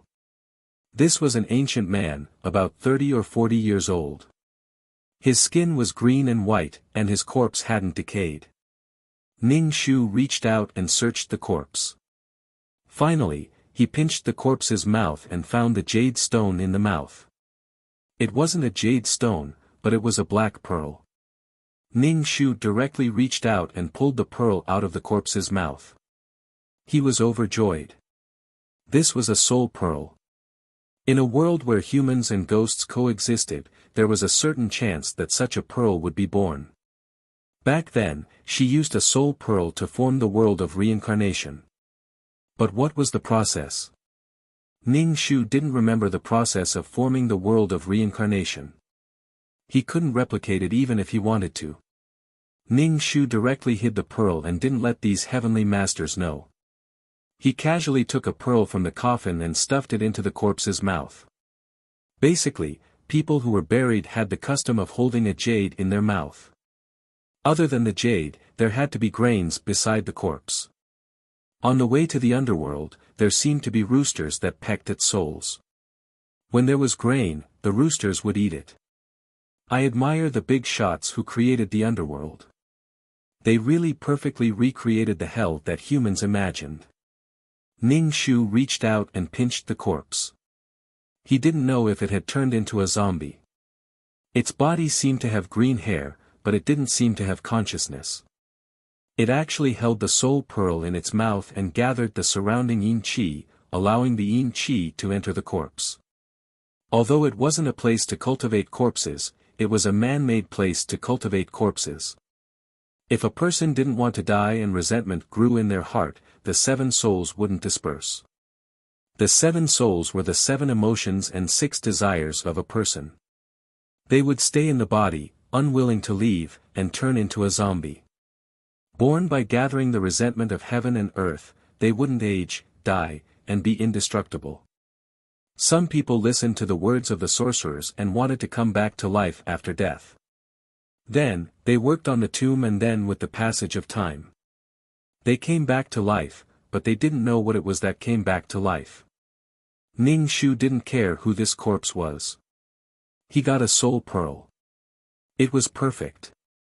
When the other celestial masters saw that Ning Shu was the first to open the coffin, they couldn't help but rush over. However, these malicious ghosts were pestering the angel. There were too many malicious ghosts, making it difficult for them to advance. Some malicious ghosts pounced on Ning Shu, but they were all repelled by the barrier. Ning Shu turned around and walked back. The zombie in the coffin opened its eyes. Its scarlet eyeballs rolled around, and it stood up without a sound. When the heavenly master saw the zombie stand up, he was stunned. "Fuck, zombie." Luo Yi pointed behind Ning Shu. Ning Shu shouted, "Behind you." Ning Shu turned around and saw an ugly face facing him. Ning Shu gave it a big slap. It was too smelly. "Do you know how long you've been lying there without a bath?" The zombie roared and Ning Shu rushed over. Ning Shu's spiritual energy transformed into a long sword. He held it with both hands and slashed at the zombie's neck, directly cutting off its head. Burp. When the celestial masters saw that Ning Shu cut off the zombie's head so simply and violently, they didn't know what to say. Under the nourishment of the yin qi and all kinds of filthy qi, the corpse had turned into copper skin and iron bones. Ordinary weapons, even the celestial master's peachwood sword, couldn't pierce through the green-haired zombie's body. If the zombie was stained with blood, its strength would increase by leaps and bounds. Although the zombie's head was cut off, it flew back into its body. He raised his hand to correct it, and it was fine again. So, when the body was split, it could grow back together.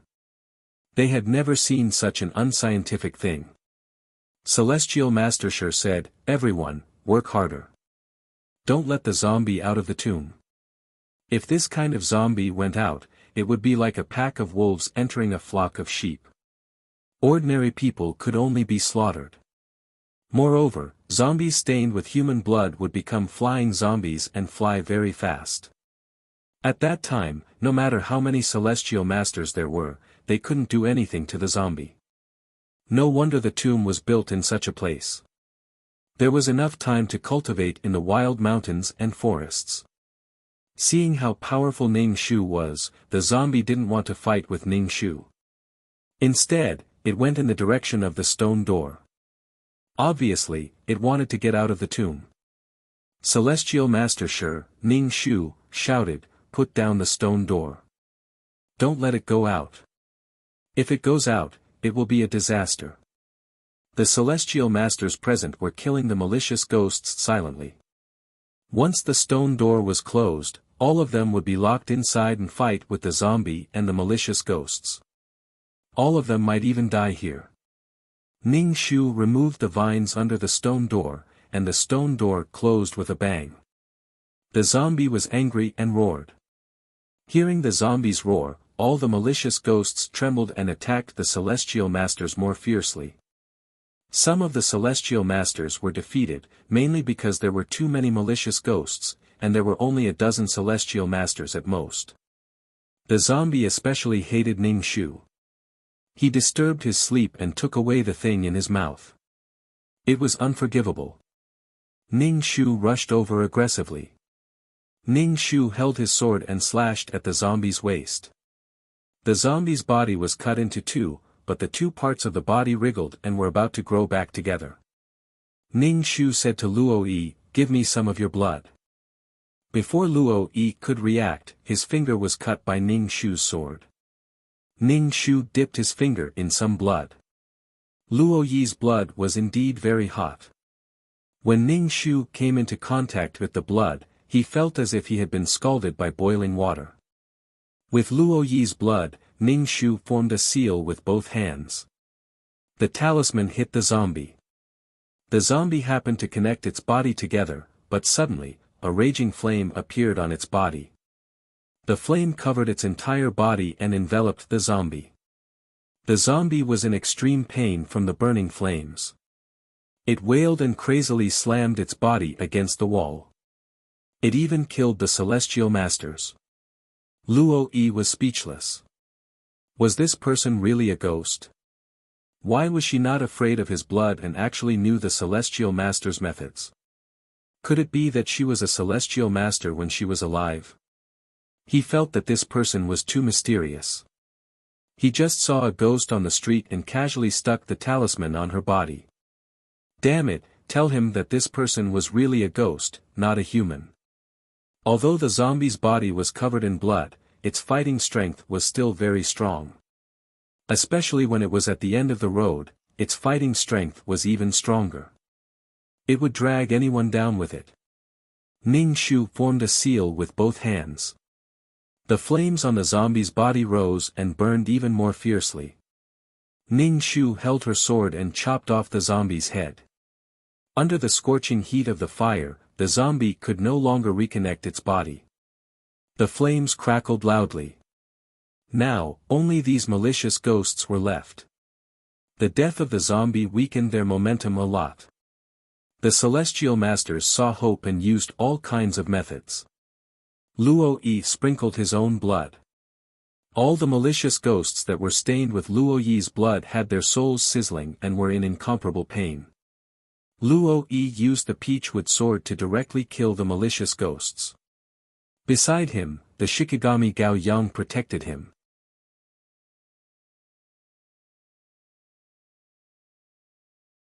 Chapter 30:19. Heavenly Master Shi was very strong. He could kill several malicious ghosts each time. With a cold expression, he protected Luo Yi behind him.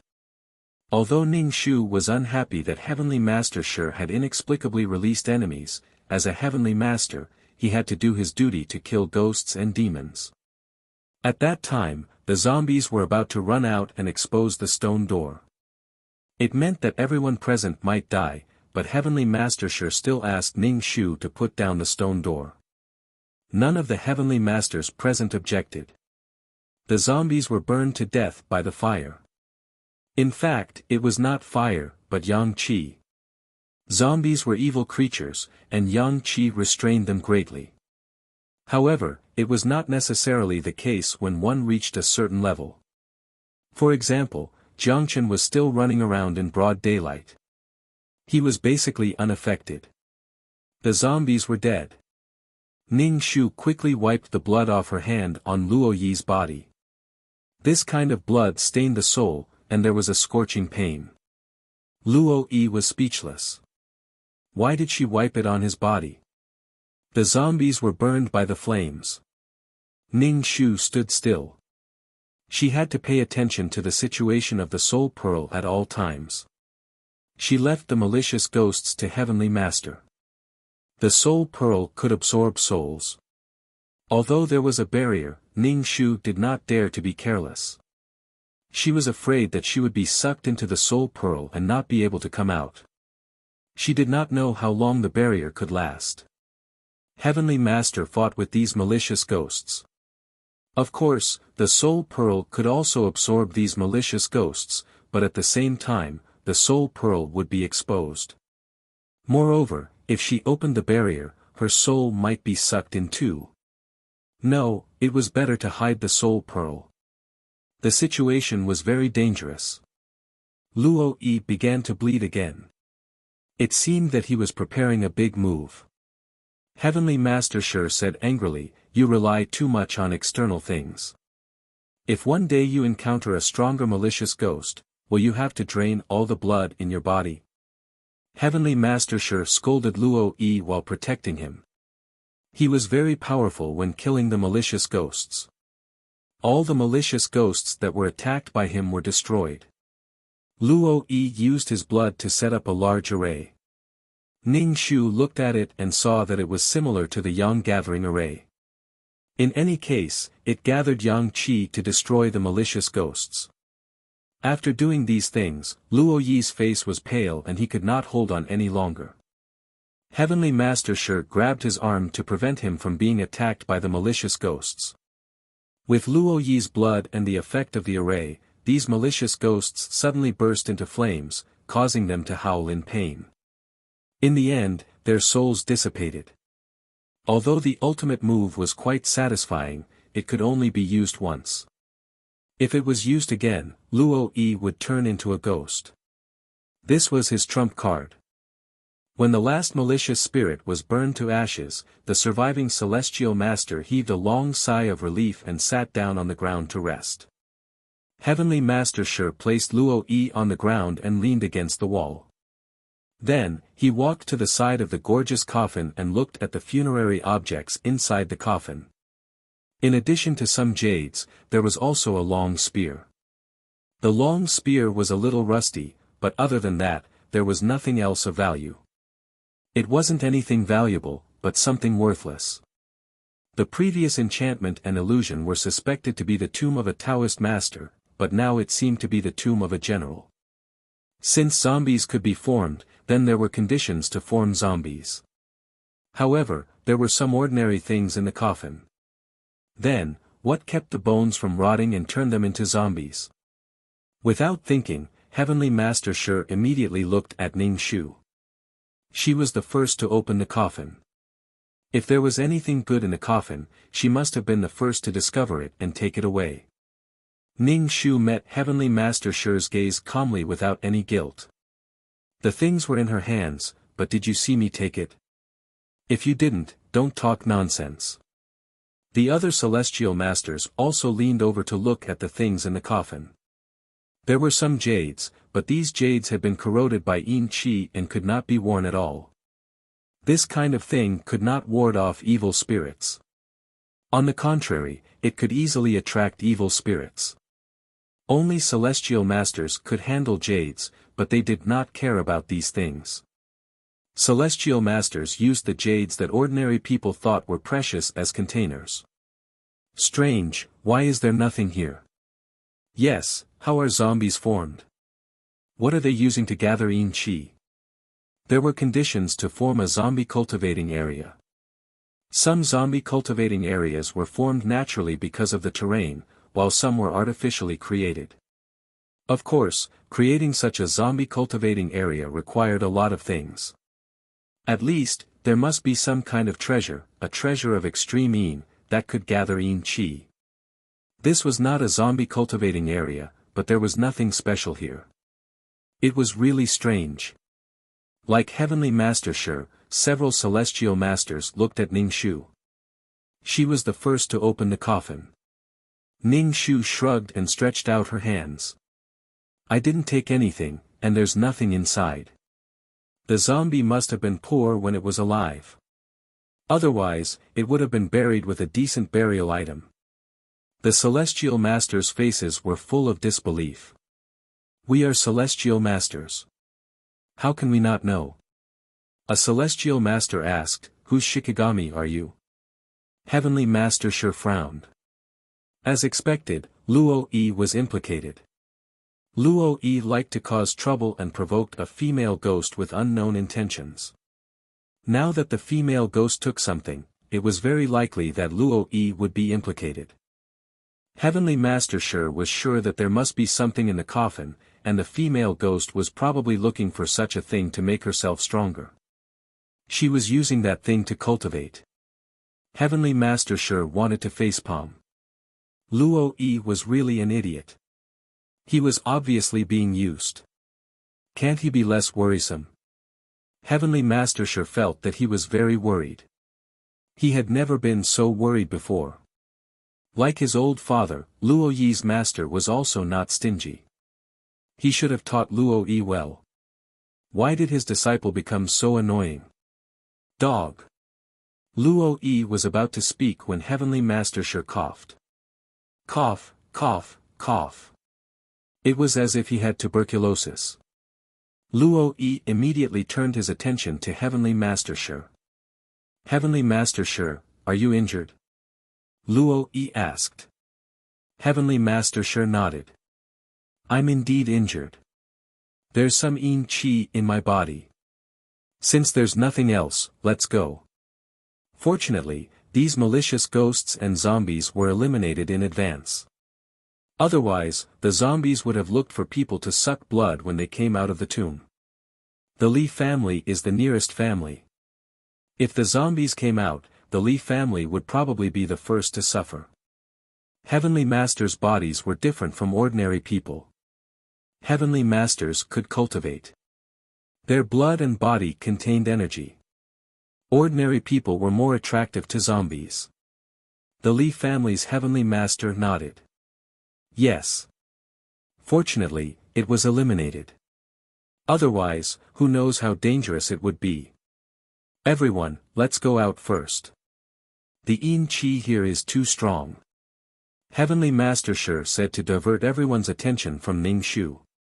It was not for Ning Shu, but because he did not want Luo Yi to be attacked by this group of Heavenly Masters /BK.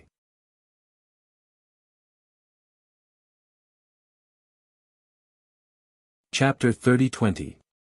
After all, this female ghost was brought here by Luo Yi. If anything happened, Luo Yi would take the blame for her.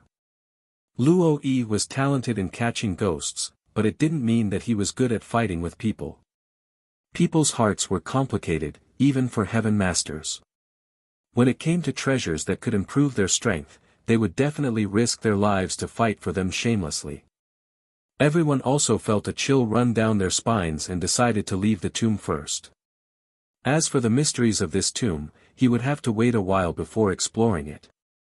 The Heaven Masters had taken away the jade and burial items in the coffin. If these things were sold on the black market, it would definitely harm people. This kind of jade could be used to make magic weapons, but after working so hard for so long, they only got a few pieces of jade of poor quality. Everyone was very disappointed. He was indeed a poor general.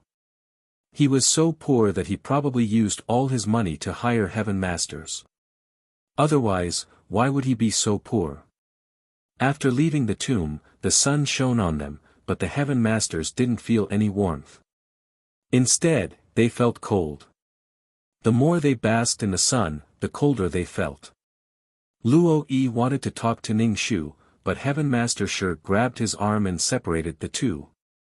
It was not the right time to have more contact with this ghost. She must have taken something from the coffin. These heaven masters hadn't come back to their senses, but once they did, they would definitely destroy her. Ning Shu got her things and planned to leave. She wanted to leave this world. After thinking for a while, he took out the soul pearl and said to everyone, "This is what I found. Soul-sucking pearl. It's actually this thing." When everyone saw the soul pearl, their eyes lit up. The soul-sucking pearl was a powerful tool to catch ghosts. As long as it was used, malicious ghosts would be sucked in and never be able to come out. This thing could be said to be the dream of heaven masters. Under normal circumstances, it couldn't be forged. It wasn't man-made, so it was especially precious. The heaven masters became restless. Some of them held magic weapons and talismans, obviously wanting to fight. Now that they thought about it, the zombie was born by the soul pearl. It made sense that there was so much yin qi around it. "You're a ghost, right? What's the use of holding the soul-sucking pearl? Hand it over." Ning Shu played with the soul pearl in his hand and said with a smile, "It's fun. Aren't you afraid of being sucked into the soul-sucking pearl? Hand it over, and we'll spare your life." The heavenly masters surrounded Ning Shu, and all kinds of Dharma artifacts rippled with yang qi. Luo Yi wanted to go over but was stopped by Heavenly Master Shi, who warned him in a low voice, "Don't go over." She was still stubborn before, saying that she didn't take anything. Now she took it out because she didn't want to implicate you. If these people can't find the thing, they might make trouble for you. After hearing Heavenly Master Shi's words, Luo Yi didn't know how to proceed. She muttered, "Although she's a ghost, she's quite affectionate and loyal." Heavenly Master Shi's eyebrows twitched. Sometimes, he really didn't know what to do with this guy. However, Heavenly Master Shi did not try to snatch the soul-absorbing pearl. His philosophy had always been to strengthen himself. It was useless to rely on external objects. If one day he ran out of external objects, wouldn't he be crippled? Perhaps it was because of this mentality that Heavenly Master Shi was able to remain unmoved when he saw treasures. On the other hand, other heavenly masters were more indifferent and casual. However, when they met Luo Yi, this indifference collapsed. Heavenly Master Shi didn't know what Luo Yi's master was thinking to raise Luo Yi to such a character. He heard that Luo Yi was an orphan who was raised by his master. How did such an irrelevant master teach such a simple-minded disciple? Didn't he know that one shouldn't have the heart to harm others, but one must be vigilant against others? The atmosphere over there was tense because of the soul-absorbing pearl, but Luo Yi and Heavenly Master Shi were indifferent. Ning Shu put away the soul-absorbing pearl. "What's in my hands is mine. You're a ghost. Aren't you afraid that you'll be sucked into the soul-absorbing pearl and never be reincarnated?" Ning Shu smiled slightly and planned to leave this world. However, after trying a few times, he actually couldn't leave this world directly. He actually couldn't open the black hole. Ning Shu revealed an awkward but polite smile. Damn it, this world was difficult to enter and difficult to leave. It really made him speechless. What should he do now? Of course, he had to run. He didn't want to fight with these heavenly masters. It was meaningless. Ning Shu jumped through space and disappeared without a trace. The heavenly masters looked around but didn't find the ghost. They even used talismans to track Ning Shu, but the talismans fell to the ground and were useless. Unable to find the culprit, these heavenly masters looked at Luo Yi. "That ghost is your Shikigami, right?" Luo Yi shook his head. "No, I only have one Shikigami." Luo Yi pointed at Gao Yang. "I only have one Shikigami." Heavenly Master Shi said, Luo Yi wanted to take that female ghost as his Shikigami, but now it seems that the female ghost is using Luo Yi. With Heavenly Master Shi's words, these heavenly masters didn't make things difficult for Luo Yi. Heavenly Master Shi had a very high status in the Heavenly Master Society. Secondly, he was very powerful. No one dared to make things difficult for Luo Yi in front of him. Looking at the thin and delicate Luo Yi, many people muttered in their hearts that this was Heavenly Master Shi's toy boy. Luo Yi's master had never brought his disciple to the Heavenly Masters. Therefore, many people thought that Luo Yi was a Heavenly Master who was riding on someone's coattails. Now, the Heavenly Masters had more important things to do, and that was to find the female ghost. Luo Yi and Heavenly Master Shi went home. Luo Yi invited Heavenly Master Shi to drink tea upstairs. After all, Heavenly Master Shi had helped him a lot. Luo Yi felt that it was reasonable to invite him to dinner. Heavenly Master Shi's heart beat faster. He calmed himself down. This kind of invitation was a bit ambiguous for Heavenly Master Shi. He nodded as if nothing had happened and agreed to go downstairs. As soon as they opened the door, they saw the female ghost in white sitting on the sofa with her legs crossed, watching TV. "You're back." Ning Shu and Luo Yi smiled. Heavenly Master Shi pushed Luo Yi behind him. He looked at Ning Shu warily and asked, "Why are you here? What do you want?" Ning Shu spread his hands and said, "I have nowhere to go. So I can only come here." After that, Ning Shu tried several times, but he couldn't leave this world. This made Ning Shu a little annoyed. Now, he felt that the heavenly Tao of the third level was not difficult to communicate with. The heavenly Tao of this world was strange. It was not easy to come in. Then, he was not allowed to go out. Since he couldn't go out, he could only stay. He had to stay. In the end, he chose to come to Luo Yi's small apartment. Then, Luo Yi and Heavenly Master Shi saw this scene. Heavenly Master Shi sneered, "You are now wanted by many Heavenly Masters. You will only cause trouble for Luo Yi here unless you give the soul-sucking pearl to him." If she gave the soul-sucking pearl to Luo Yi, there would be no problem for her to follow Luo Yi. She couldn't let Luo Yi take the blame without any benefits. /BK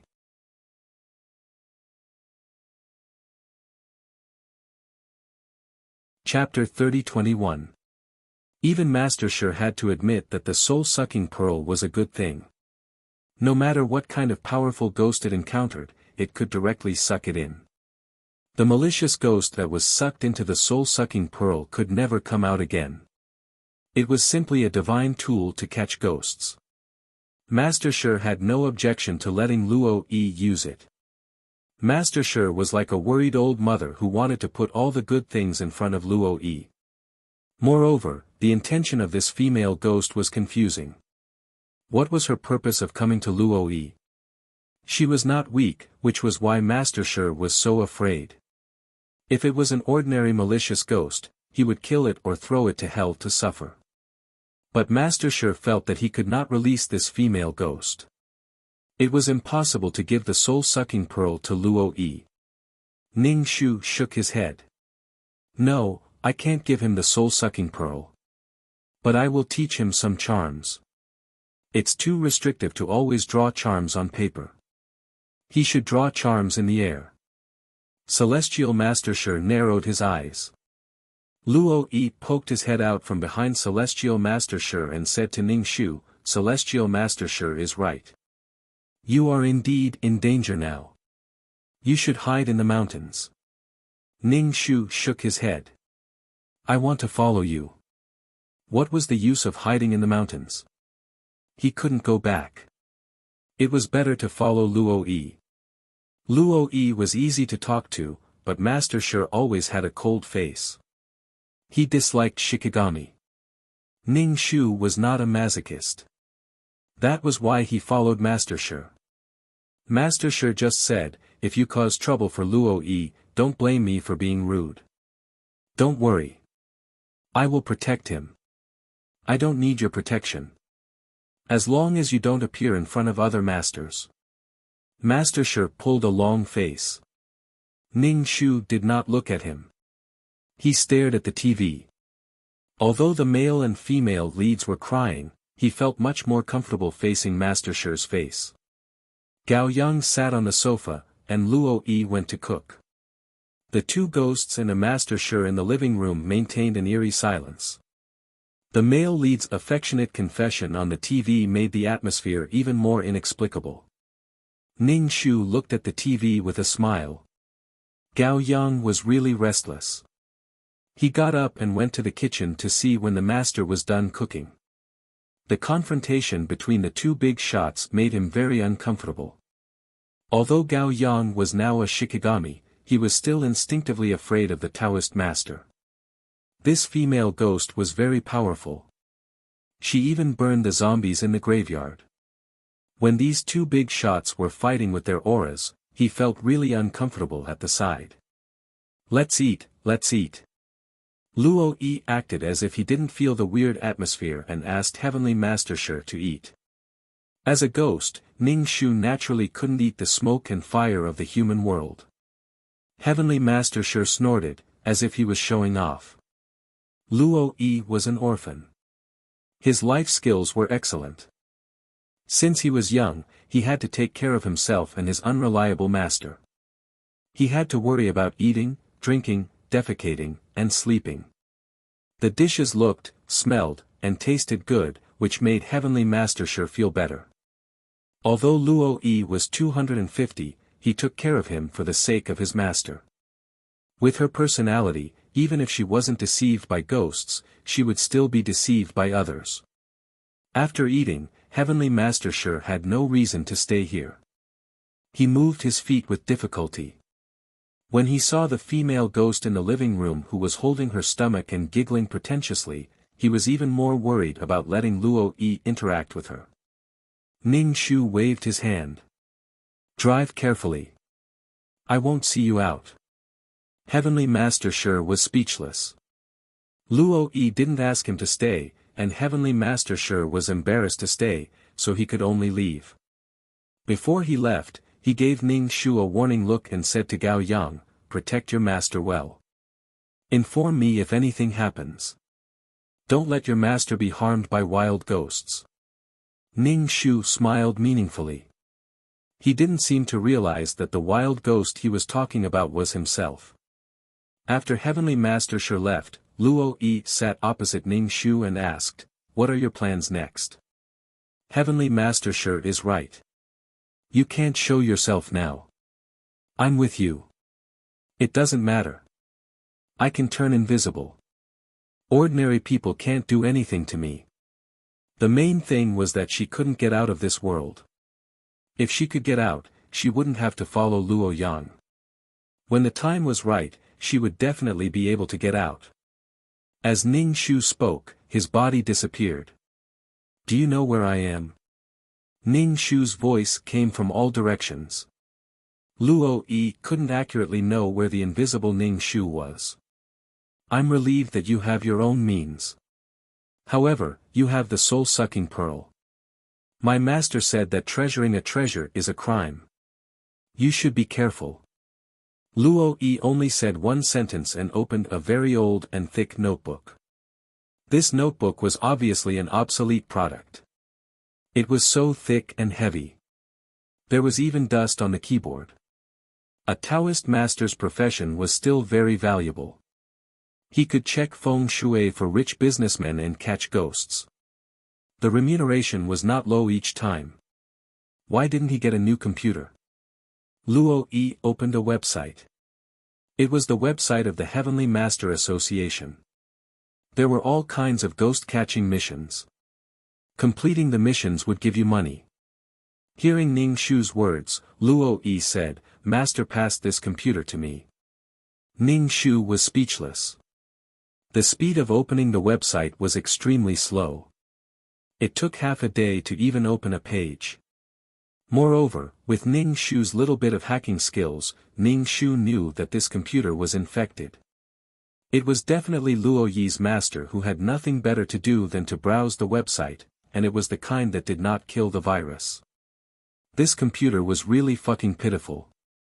Luo Yi's master, who was always mysterious, must be very wretched. He was an old man who would do foot massage when he had nothing to do. TSK, he definitely didn't look like a sage at all. He didn't expect Luo Yi to be so pure. Luo Yi accepted a mission and had to go out in the middle of the night.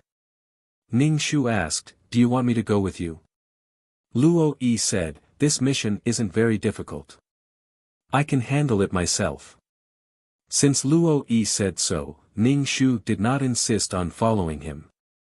Luo Yi's basic skills were still very solid. Ning Shu glanced at it previously. It was a matter of malicious ghosts harming people at a construction site. Moving the ground was a very dangerous thing because no one knew what terrifying things were below or what they would disturb if they moved the ground. Under such circumstances, it was very easy for something to go wrong. Generally speaking, before breaking the ground, they would find a heavenly master or an expert to take a look. They would determine the time of breaking the ground and make sure that they would not disturb something. Otherwise, it was very easy for something to go wrong at a construction site. Once something went wrong, the compensation would be hundreds of thousands of yuan.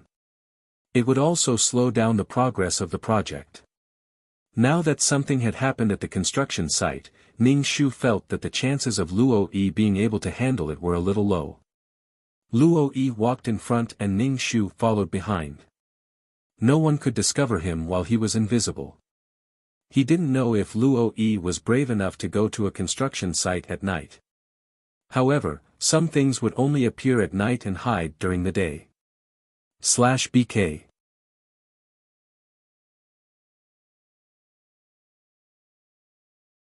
Chapter 30-22 Gao Yang followed him and looked back, but he didn't see anything. He couldn't help but frown.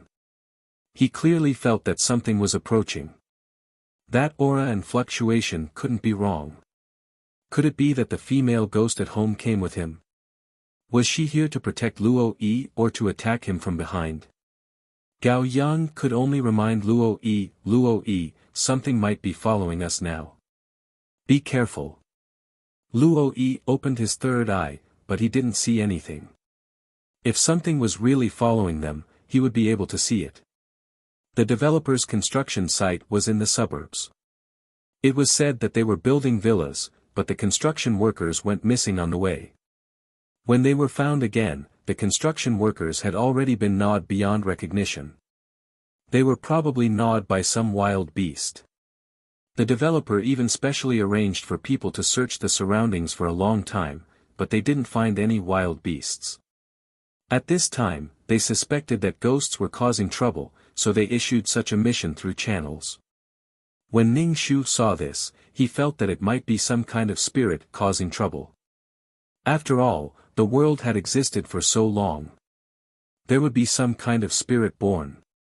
If it was really a spirit, then Luo Yi's ghost-catching methods would be completely useless against it. It might even be able to swallow Luo Yi, who was like a chicken. Luo Yi was like a newborn calf that wasn't afraid of a tiger. No wonder Heavenly Master Shi was so worried. Ning Shu followed Luo Yi to the construction site. At night, the street lights were very weak. It was even scarier. It was worse than darkness. The surroundings were quiet. Luo Yi's footsteps were a little heavy, and they traveled a little far. Now that the project had been put on hold, all kinds of construction materials were still in the open space, and there wasn't even a security guard. It seemed that they were really scared out of their wits. Luo Yi held the compass and bit the flashlight in his mouth, observing the situation of the compass. Gao Yang looked around vigilantly, paying attention to any possible danger. Strange, why isn't there any reaction from the compass? There's no Yin Qi here, but there's a murderous aura, Luo Yi muttered to himself. Ghosts could have murderous aura, and so could humans. If a person had murderous aura, it meant that this person was ferocious and had even killed someone. Rustle, rustle, rustle. There was the sound of something rubbing against the ground. Gao Yang immediately said to Luo Yi, "Something is coming." Luo Yang immediately reached into the bag and prepared to take out the talisman paper to deal with it. He held a flashlight in one hand and shone it around, looking for the thing that made the sound. Under the illumination of the flashlight, the two green eyes that were the size of a baby's fist could not be seen. Luo Yi moved the flashlight down and saw black scales. Luo Yi was stunned for a moment as Gao Yang shook him off. The snake was extremely fast and almost bit Luo Yi's body. Luo Yi didn't know that it was a snake. He had never seen such a big snake before. It was as thick as an adult man's thigh, had green eyes, and carried a strong fishy smell. If he had known earlier, he would have brought Realgar. This snake had already begun to grow a crown. At first glance, it looked like a coxcomb. It seemed that it had lived for quite some time. This should be its nest. It was disturbed and ate a few construction workers. The snake twisted its body and charged towards Luo Yi. Its green eyes were filled with greed as it wanted to swallow Luo Yi in one gulp. But as soon as it got close to Luo Yi, it was blocked by an invisible barrier. The snake was unwilling to give up and desperately slammed into the barrier. Luo Yi's heart almost jumped out of his chest when he realized that someone had saved him. Ning Shu was no longer invisible. The moment he appeared, the snake actually cast its gaze at Ning Shu. From the sudden appearance of this human body, it felt a strong vitality and instinctively yearned for it. It actually spat out its tongue and rushed over to Ning Shu, wanting to devour Ning Shu. Ning Shu? How suicidal was it? However, as soon as the snake approached, Ning Shu smelled an unbearable stench. Ning Shu hurriedly opened the black bone umbrella to block the stench and pollution from the snake's body. This black snake's body actually had a stench that resembled an calamity beast. How many people had this snake swallowed for its body to be unable to digest the human's 7 emotions and 6 desires? Furthermore, the surface of the scales was covered in a sticky black liquid. Ning Shu almost vomited. It was too smelly. He originally wanted to use the vines to wrap the snake and kill it directly, but now he didn't want to use the vines at all, lest his vines were contaminated by the snake. Ning Shu covered his nose. Gao Yang, who was weaker, was directly weakened by the snake's biochemical weapon. Ning Shu said to him, "Stay away from this snake. It's poisonous and targets the soul." Gao Yang floated to Ning Shu's side and asked, "What should we do now?" He thought it was a ghost, but it turned out to be a snake. Ghost-catching methods were useless against spiritual monsters. Spiritual monsters were not afraid of yang energy. It was uncomfortable, but the restraints were very small. Luo Yi immediately called Celestial Master Shi. "Celestial Master Shi, there's a snake here. I accepted a construction site mission, but it turned out to be a big snake. Celestial Master Shi, the female ghost is holding on. Hurry up and bring weapons, or this snake will eat more people. This kind of creature could only be killed with weapons. Guns were useful. Catching ghosts and demons were 2 different professions. The Celestial Master Association could cooperate with the National Department. It was very reasonable for them to apply for help in such a situation. If such a big snake slithered into the city, it would cause a lot of panic. Therefore, Celestial Master Shi's application was approved as quickly as possible. Celestial Master Shi led an armed force to the suburbs. Along the way, Celestial Master Shi felt very uncomfortable. He wished he could immediately fly to Luo Yi. When he arrived and saw that Luo Yi was intact, he heaved a sigh of relief. Under the bright light, everyone couldn't help but gasp when they saw such a big snake. Its entire body was black, and its scales looked very wet and sticky. It was very disgusting. The armed men pointed their guns at the snake, but they didn't shoot impulsively. The snake coiled its body and stuck out its tongue. When it saw so many people, it actually didn't run away. "Why did you run over so impulsively?" It was late at night, but Celestial Master Shi was so scared by Luo Yi that he broke out in a cold sweat. He couldn't calm down. Celestial Master Shi felt that since he became a Celestial Master, he had encountered many malicious ghosts and many dangerous situations. However, only this guy could scare him to such an extent. Luo Yi only said, "I thought it was a ghost, so I accepted such a mission. Besides, this mission didn't specify what it was. The workers kept disappearing, so I came to take a look." "You want to earn money, right? You want money more than your life." Celestial Master Shi was furious. He didn't understand anything and was afraid to come over. "I want to earn money. Master likes to drink expensive wine." Celestial Master Shi choked. If it weren't for the sake of his image, he would have pounded his chest to calm himself down, /BK.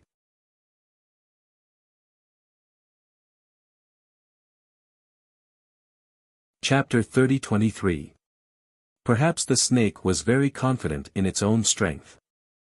Facing so many people, it didn't run away. Instead, it coiled up.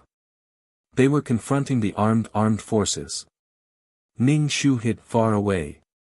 Ning Shu felt that she didn't need to fight against things that were usually related to soul pollution. She couldn't afford to offend them.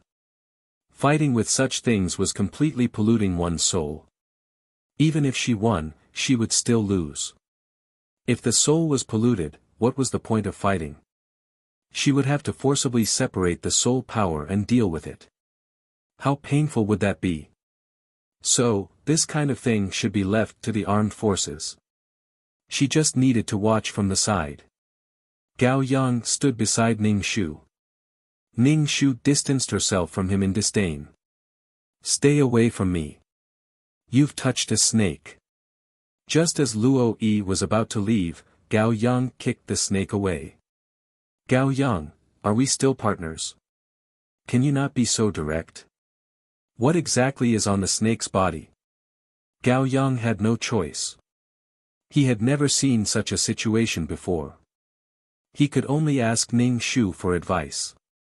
Looking at her, she seemed to have seen such things before. She immediately avoided it. Ning Shu said, "The body can be polluted by all kinds of things. The soul is the same. I don't know what's wrong with that snake, but its body is full of soul pollution." Gao Yang said, "Oh." Then, he asked, "Is that person also very easy to be polluted?" "That's not necessarily true. People have flesh. The body protects the soul. So, it's not so easy to be polluted. But if you're bitten by the snake or have wounds on your body, it will also pollute your soul." It was a bit like garbage that didn't know how to deal with. Shoot. The armed forces raised their guns and fired at the snake. But the snake's scales were very hard. When the bullets hit the scales, sparks flew. It was as if they hit a piece of metal. Ning Shu wanted to ask them not to kill the snake. She wanted to know why there was so much filth on the snake's body. This kind of filth could only be born in the world of reincarnation. Even if the snake had eaten many people, it was still meat. Could it have swallowed the soul as well? However, he was invulnerable. Even bullets couldn't do anything to him. Fortunately, he didn't open his mouth. Otherwise, it would have been awkward. Everyone was horrified. How could there be such a powerful snake? This was no longer an ordinary snake, but an impenetrable fortress. Dang! Dang! Dang! Bullets were fired at the snake. Although the bullets couldn't penetrate the snake's body, it still felt pain. The snake was infuriated. It swam towards the people who were shooting. It twisted its body and moved at an extremely fast speed. These soldiers had been specially trained, so their mental fortitude was very good. However, when such a large snake pounced over, their hearts couldn't help but tremble. His heart was flustered, and his aim wasn't very good. Heavenly Master Shi hurriedly used his Heavenly Master technique, but it only stopped the snake for a moment. Instead, it made the snake even more violent. Its tail slammed on the ground, splashing a thick layer of dust. The dust at the construction site was already very heavy, and this made it feel like a sandstorm. In any case, this snake had somewhat shattered Luo Yi's worldview. He was a ghost hunter, but he had never seen such a powerful snake. However, he had heard from his master that there were some mountain spirits and monsters. His master said that the chances of encountering such things were very small. Moreover, the heavenly masters did not have any grudges with these things when they caught ghosts. However, he didn't expect to encounter one. Even Heavenly Master Shi was a little reluctant. Luo Yi had no choice but to focus his attention on Ning Shu. Do you have a way? Was he going to bombard the snake with cannons? Ning Shu's expression was very reluctant. He set up a barrier and trapped the snake. He felt that his barrier had become special. With the barrier, although it could protect the people outside, it could also protect the snake inside the barrier. The snake was inside the barrier, desperately trying to break through. Ning Shu pointed his finger. The water vapor in the air condensed into tiny ice needles. These ice needles pierced the snake's body from all directions. The snake was in so much pain that its body rolled and twisted, hissing and spitting out its tongue. However, Ning Shu didn't intend to kill the snake. He said to Heavenly Master Shi, "Let the armed forces go back. Unless it's a bomb, it won't be lethal to this snake." Heavenly Master Shi asked, "Then can you kill it?" Ning Shu shook his head. "No, the point is not to kill the snake, but to find where the snake's cave is and where the substance on its body came from. This kind of thing can give birth to something more dangerous than the snake." Luo Yi was confused. He understood the words of the female ghost, but he didn't know what they meant when they were put together. Heavenly Master Shi looked at Ning Shu with fear in his eyes and asked, "What do you know?" Ning Shu spread his hands. "What can I know? I've just seen more of the world than you. Let the snake go." Heavenly Master Shi glanced at Ning Shu and communicated with the armed forces. However, the armed forces did not intend to withdraw. Such a big snake could only be killed. Otherwise, many civilians would suffer, and bullets couldn't kill it. The reason why Ning Shu wanted to let the snake go was that he didn't want to use his spiritual power. If he really scanned something dirty, it would pollute his spiritual power. It was not worth it. The snake could be killed at any time, but his spiritual power couldn't be polluted. Heavenly Master Shi was in a dilemma. He didn't know if he should believe this female ghost. If this snake really slithered into the city, everyone would be in trouble. Ning Shu didn't care anyway. She would leave when she could. What happened to this world had nothing to do with her. However, if it appeared in this world, he didn't know if it would affect the world next to it like a plane. However, if he was too active, others would think that he was up to no good. Therefore, he stayed calm and watched the show. The snake in the barrier was still twisting its body. The ice needles in its body were not fatal, but it was painful. The more it moved, the more painful it was. Heavenly Master Shi frowned. Luo Yi said very straightforwardly, "Heavenly Master Shi, let them go back. They are useless here." The armed forces were speechless. Special things require special means. By the way, female ghost, what's your name? It's been so long, but I still don't know your name. Luo Yi turned to Ning Shu and asked. Ning Shu. Luo Yi nodded. I think Ning Shu is quite capable. Luo Yi was nothing in the Heavenly Master Association. He was just a little angel. When he talked to others, they wouldn't even pay attention to him. Therefore, Heavenly Master Shi was still the one who communicated with others. Heavenly Master Shi glanced at Ning Shu. This kid trusted a female ghost so much. Heavenly Master Shi communicated with the armed forces. He didn't know what to say, but he made the armed forces withdraw and drive away. Ning Shu used the law of earth. Earth spikes emerged from the ground and pierced the snake's body. The snake cried out in pain.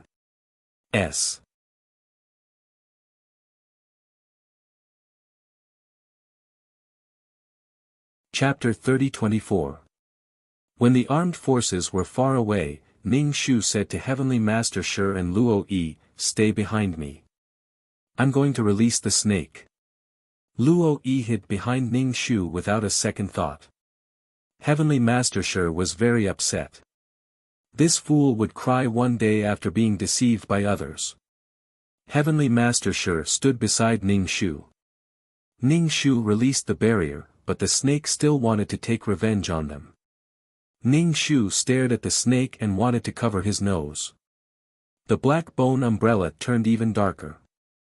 The snake stopped halfway, twisted its body, and turned around to escape. Its sense of danger made it decide to leave this place. If its scales could be pierced, then it could be killed. Therefore, the snake chose to escape and return to a place where it could protect itself. Ning Shu said, "Follow it." Ning Shu floated in front while Heavenly Master Shi carried Luo Yi. Using talismans, they quickly caught up with the snake. The blood oozing out of the snake's body was very smelly. Ning Shu pinched his nose and tried to lower the umbrella, afraid that he would be contaminated. He could not allow himself to be contaminated. Ning Shu felt that he had developed mysophobia and did not want his soul to be contaminated by dirty things. The serpent left the construction site and swam into a river, then came ashore. Ning Shu walked across the surface of the water. She hadn't walked far when she smelled something stinky. Gao Yang vomited, but Heavenly Master Shi and Luo Yi did not react. Seeing Gao Yang's disgusted expression, they asked, "What did you smell? Why can't I smell it?" "You can smell it when you become a ghost," Ning Shu said. He wanted to hide in the umbrella. It was too smelly. Ning Shu suspected that there was an evil beast inside. Otherwise, it would not be so smelly. The snake's hole was not big and could only fit one snake. Since he had found the snake, Ning Shu killed the snake in the hole. The snake struggled in the hole and could feel the ground shaking. Heavenly Master Shi frowned. What happened inside? If there was a ghost inside, he would be better. However, it was a snake, and a mutated one at that. He was a little nervous. It was mainly because he did not know what to do. Ning Shu said, "I'll kill the snake. Anyway, we found the hole. When the snake is dead, you can dig the hole." Heavenly Master Shi was speechless. "Alright, you don't have to dig the hole," Ning Shu said. Gradually, there was no movement inside. The snake should be dead. Ning Shu used the law of earth, he suddenly moved and formed a passage for people to pass through. Heavenly Master Shi's pupils constricted. This female ghost was very powerful. He wondered how many heavenly masters were needed to deal with her. Her methods were unimaginable. Ning Shu said, "You guys walk in front. I'm afraid there might be danger." Luo Yi held a flashlight and shone it inside. He walked in carefully. Heavenly Master Shi said, "You walk behind, I'll walk in front." He took the flashlight from Luo Yi's hand, shone it into the dark hole, and walked in carefully. Ning Shu suddenly said, "Be careful of the offspring of the big snake inside. There are many small snakes." Heavenly Master Shi was startled by Ning Shu's sudden voice. The cold Heavenly Master Shi could not help but want to roll his eyes. Could he not be so alarmed? Even heavenly masters were afraid. Gao Yang was a little weak. He asked Luo Yi, "Can I not go in?" Just this smell alone made him weak. He was timid and did not dare to go in. Luo Yi sniffed. There was no smell at all. What did Gao Yang smell that made him so weak? Of course, his heart ached for his Shikigami. Luo Yi said, "Then keep watch outside. If there's any movement, inform us." "Okay." Gao Yang nodded. Heavenly Master Shi, Luo Yi, and Ning Shu entered the cave. There was the sound of dripping water and hissing. The big snake was dead, but there were really small snakes. Heavenly Master Shi shone his flashlight inside and looked at the densely entangled snakes. He had goosebumps all over his body. It was too disgusting. Ning Shu's trypophobia was also acting up. There were so many small snakes entangled together. It was like countless earthworms entangled together. It was especially disgusting. Luo Yi's face was pale. He tried to ease the atmosphere. This big snake gave birth to so many small snakes. Heavenly Master Shi was speechless. Can you stop talking? Heavenly Master Shi felt like breaking down. He looked at Ning Shu and said, I don't think it's appropriate to go in now. Let's get someone to clean up this snake cave first. Ning Shu raised his hand and the surrounding soil began to devour the snakes. The densely packed snakes were directly swallowed by the ground. Heavenly Master Shi watched as the snakes were devoured. Then, the soil returned to its original state. It was very solid. Not a single snake was left. Ning Shu said, we can continue walking forward. She pinched her nose and spoke in a muffled voice, causing Luo Yi to keep sniffing. What did they smell? He was really curious. The smell was getting stronger. Ning Shu suspected that an evil beast had been born inside. Otherwise, it would not have been so smelly. Although the cave outside was small, it was a completely different world inside. It was a huge cave inside. Water was dripping, but the water was black and sticky. Black things seeped out of the rock walls. There were also pools of black, sticky things that looked like asphalt. Ning Shu was about to faint from the smell. She could tell that these were impurities removed by souls. However, why did this world have such a thing? Wasn't there the underworld? There was no rebirth pool in the underworld. How did it remove the impurities if there was no rebirth pool? Luo Yi and Heavenly Master Shi were shocked. What was this? Luo Yi asked suspiciously, is this some new energy source? He wanted to touch it, but was stopped by Heavenly Master Shi. Don't touch it. The black pool water bubbled. No matter how one looked at it, it looked ominous. How could it be a new energy source? Did you think it was oil? The black, sticky things on the snake's body. Could it be something from the pool water? Some indescribable small things crawled out of the pool water. Ning Shu saw them and immediately turned to run. Damn, help, it's an evil beast. Oh my God. Why did this world have such things? Wasn't there the underworld? Ning Shu ran away quickly. Heavenly Master Shi and Luo Yi also ran away. Fortunately, the things in the pool water did not chase after them. Ning Shu said that these evil beasts were not mature yet and would not leave the pool water for the time being. After leaving the cave, Heavenly Master Shi looked at Ning Shu. You seem to know that thing. Yes, I know it. However, I didn't expect it to appear in this place. That's why I'm very surprised. Ning Shu did not dare to close the umbrella. She was stunned. She relied on the umbrella for protection. Heavenly Master Shi narrowed his eyes and said with certainty, I'm afraid not only do you know it, but you're also quite afraid. You're tuning into the Han Li's Wuxia Adventures YouTube channel.